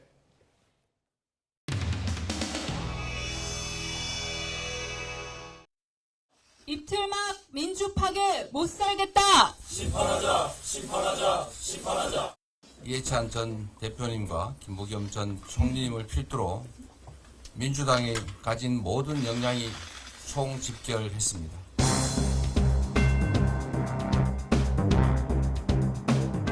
제가 지금까지 치렀던 선거 중에 가장 중요한 선거라는 생각이 듭니다. 인사하는 그런 날로 생각해 주시고요.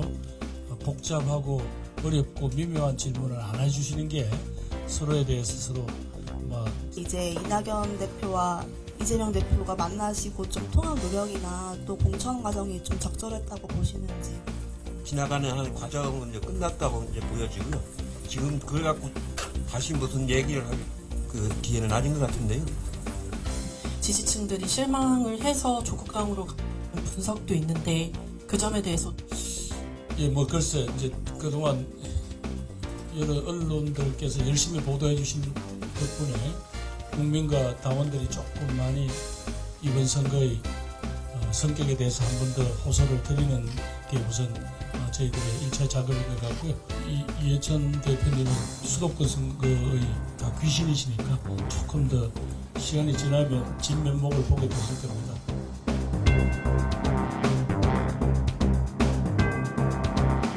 축구에서 얘기하듯이 뭐 3톱 이런 걸 얘기하던데 이재명 대표는 바쁘시잖아요. 재판 가셔야 되고 하니까 혼자서 선거를 지휘하시기가 어려울 겁니다. 영등포의 진짜 백이 김영주입니다.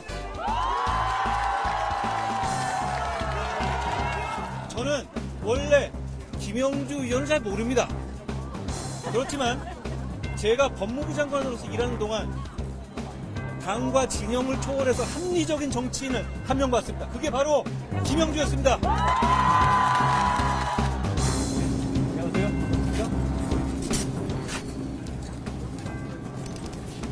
다만 우리가 할 수 있는 것들을 하나하나씩 우선순위를 정해서 해야 되겠죠. 우리가 지금 여기 영등포에 해야 될 건 뭐죠? 우리 영등포 지하를 철도를 지하화했을 때 이게 전부 서울 시민이 거기에 걸맞는 선안건의 중심이 될 것 같습니다. 여러분, 이곳이 이곳이 지하화된 장면을 한번 상상해봐 주십시오. 이게 서울의 중심이잖아요. 얼마 전에 이재명 대표가 한 일주일 전쯤에 여기에 왔었죠? 네. 여기 와서 한바다 욕만 쏟아놓고 갔는데요. 그것 가지고 영등포 시민의 삶을 개선시킬 수 없습니다. 고생하셨어요.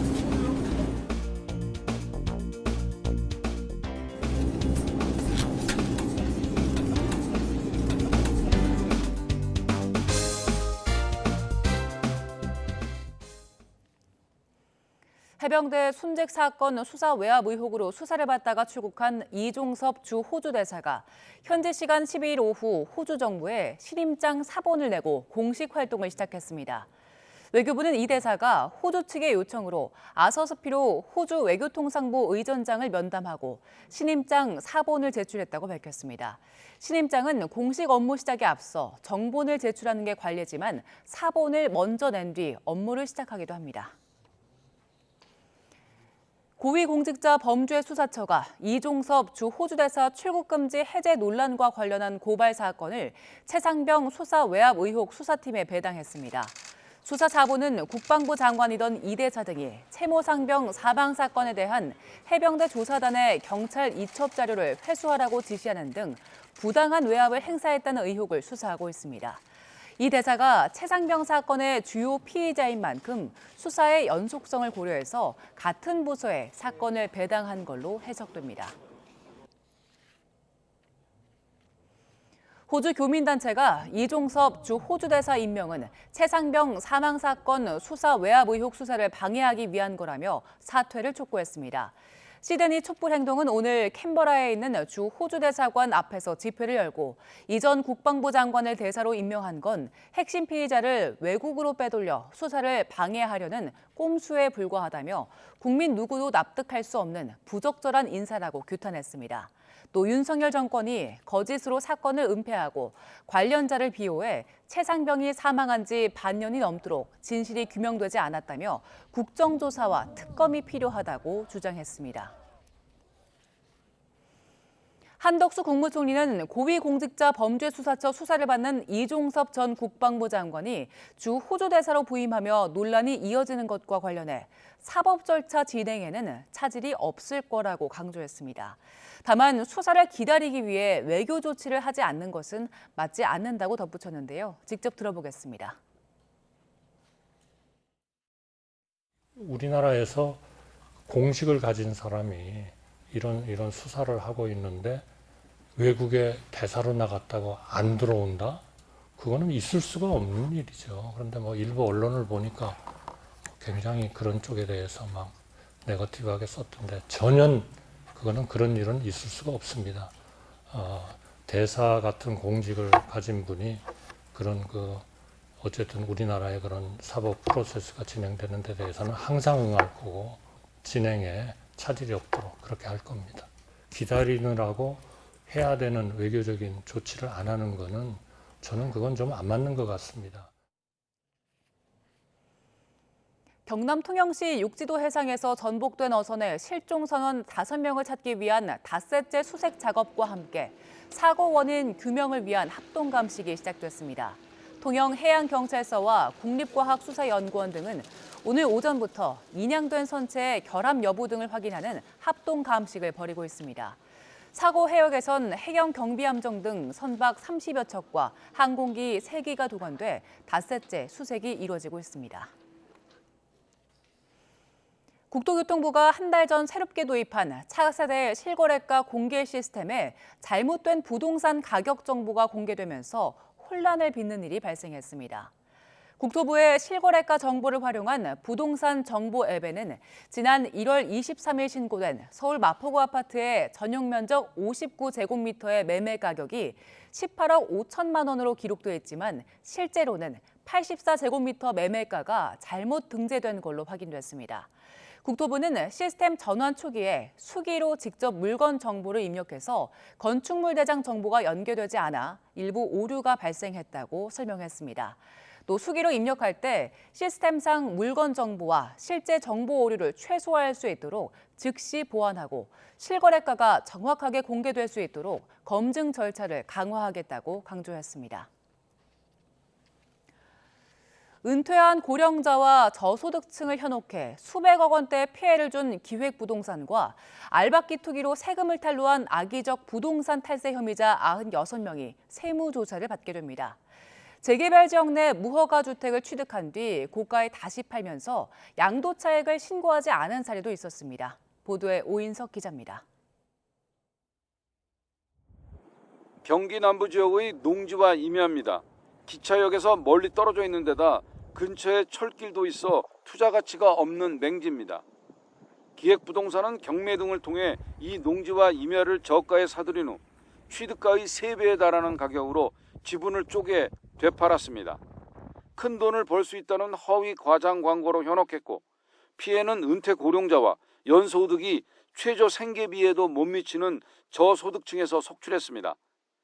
개발 가능성이 없어 사실상 투자한 돈을 전부 잃는 등 수백 명이 수백억 원대 피해를 입은 것으로 세무당국은 추산했습니다. 서울 용산과 서대문 재개발 지역 내 무허가 건물을 투기하면서 양도소득세를 탈루하는 사례도 32건이나 적발됐습니다. 무허가 주택은 등기가 되지 않는 점을 악용했습니다. A씨는 재개발 지역 원주민으로부터 무허가 주택 2채를 취득한 후 한 채를 4개월 후 6배의 양도 차익을 남기고 팔았습니다. 실거래가 신고만 하고 양도소득세는 내지 않다가 덜미가 잡혔습니다. 주거 낙후 지역 재개발을 방해하는 알박기 투기 후 폭리를 취하면서 세금을 탈루하는 혐의자도 세무조사를 받게 됐습니다. 재개발 사업 진행을 늦춰 분양가 상승을 야기하는 알박기와 기획부동산 사기 등 악의적 부동산 탈세 혐의자 96명이 세무조사 대상입니다. 기획부동산의 경우 조세 포탈 혐의가 확인되는 경우 검찰에 고발하는 등 강력하게 조치하고 바지 사장을 내세워 영업하는 기획부동산은 금융조사를 통해 실소유주를 끝까지 추적하여 추징하겠습니다. 국세청은 부동산 탈세에 대해 국토부 지자체 등과 신속히 관련 자료를 공유하고 협업해 검증을 강화해 나가겠다고 밝혔습니다.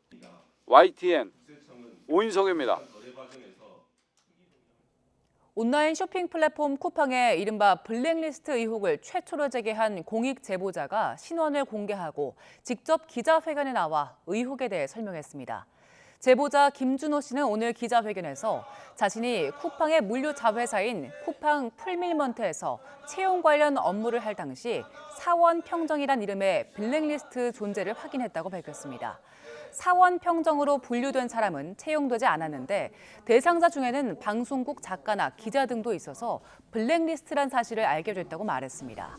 기자회견에 함께한 권영국 쿠팡대책위원회 대표는 쿠팡의 블랙리스트로 등록된 피해자들을 모아 조만간 집단 고소와 소송을 진행할 예정이라고 덧붙였습니다.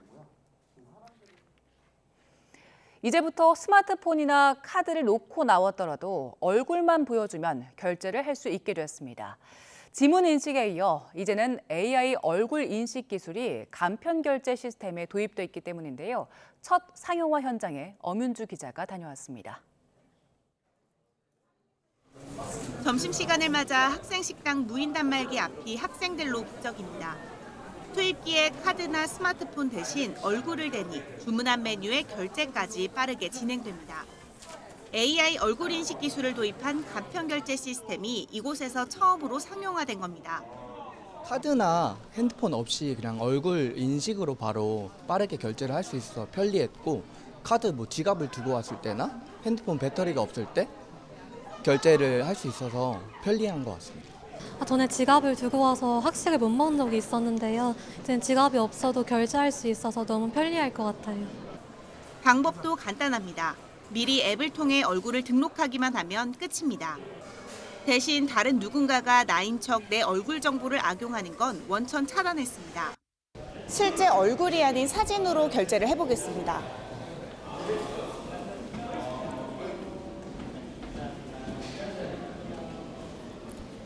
이렇게 아예 결제가 되지 않습니다.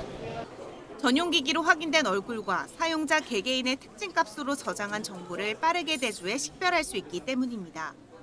여기에 개인정보 유출 우려를 불식시키기 위해 정보는 모두 암호화 처리됩니다. 얼굴 인식 과정에서 본인 부정거래 탐지 시스템을 통해 본인 등록 과정을 명확하게 수행하고 있고 또한 등록된 얼굴 정보는 특징 정보로 변환되어서 암호화되고 안전하게 분리 저장됩니다.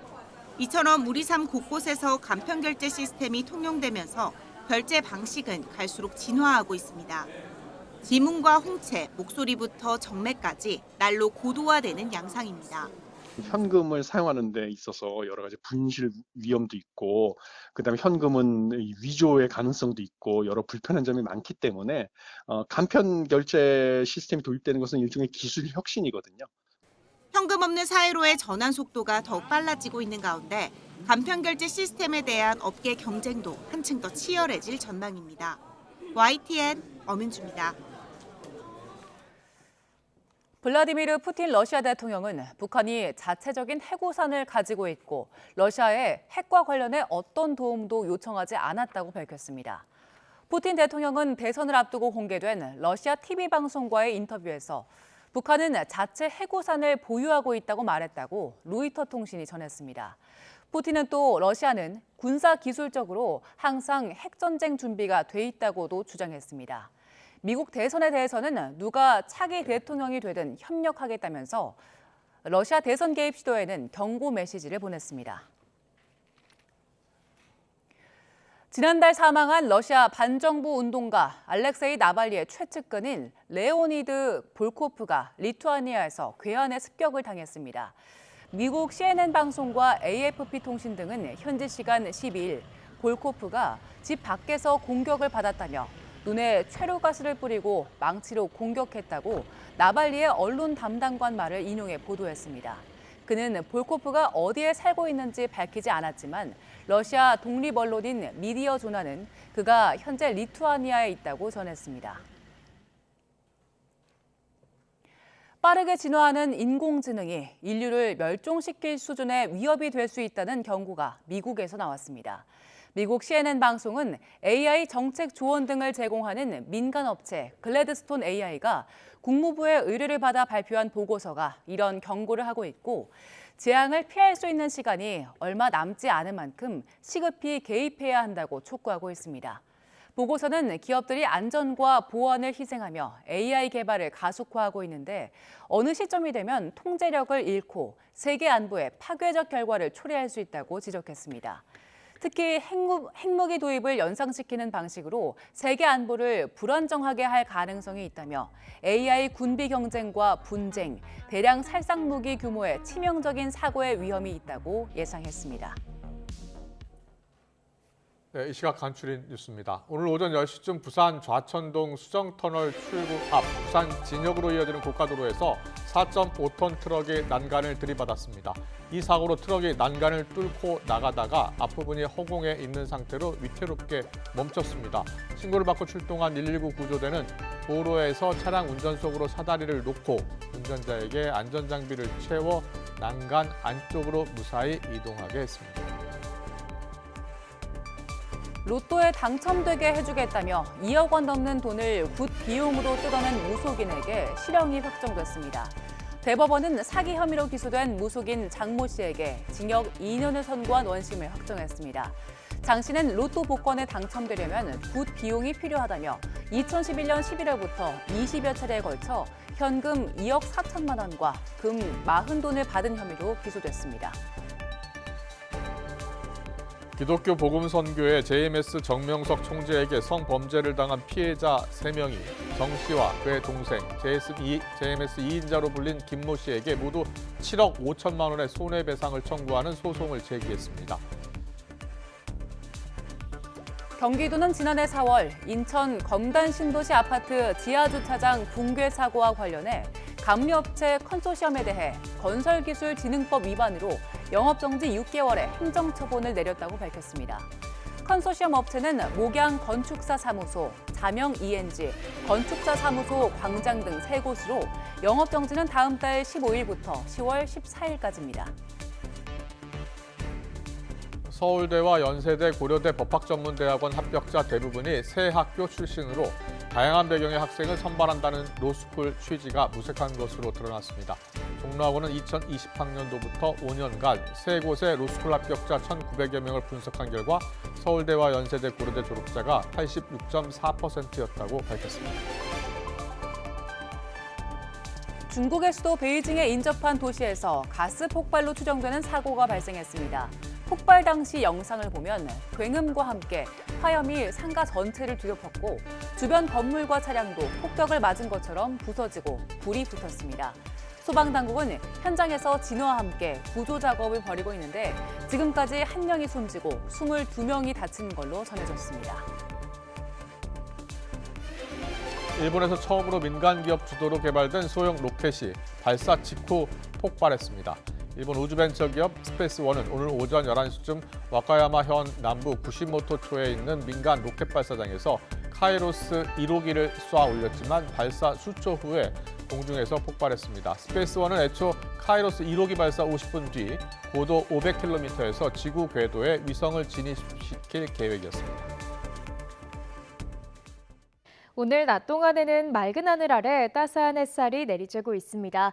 내일은 오늘보다 날이 더 포근해지겠는데요. 내일 서울 아침 기온은 2도로 오늘과 비슷해 다소 쌀쌀하겠지만 낮 동안에는 15도까지 올라 4월 초순만큼이나 포근하겠습니다. 다만 일교차가 10도 이상 크게 벌어지는 만큼 옷차림에 유의하시기 바랍니다. 내일도 하늘 자체는 대체로 맑겠습니다. 다만 오늘 밤부터 중국발 스모그가 유입되겠고 내일은 서울을 비롯한 중부와 경북 지역에 공기가 탁하겠습니다. 또 동해안 지역은 대기가 점차 메말라가고 있는 가운데 바람도 강하게 불면서 화재 사고 위험성이 커지겠습니다. 불씨 관리 철저히 해주셔야겠습니다. 내일 아침 기온은 오늘보다 1에서 2도가량 높겠습니다. 내일 서울 아침 기온 2도, 대전 2도, 광주도 2도, 대구는 3도가 예상되고요. 낮 동안에도 예년 기온을 2에서 4도가량 웃돌겠습니다. 서울 낮 기온 15도, 대전 16도, 광주와 창원도 16도가 예상됩니다. 다가오는 주말까지 예년보다 포근한 날씨가 이어지겠지만 공기가 탁한 날이 많을 전망입니다. 지금까지 날씨 정보였습니다. 네, 이슈를 더 쉽게 풀어드리는 더 뉴스 내일은 더 준비하겠습니다. 잠시 뒤에는 뉴스큐가 방송됩니다. 시청해주신 여러분 고맙습니다.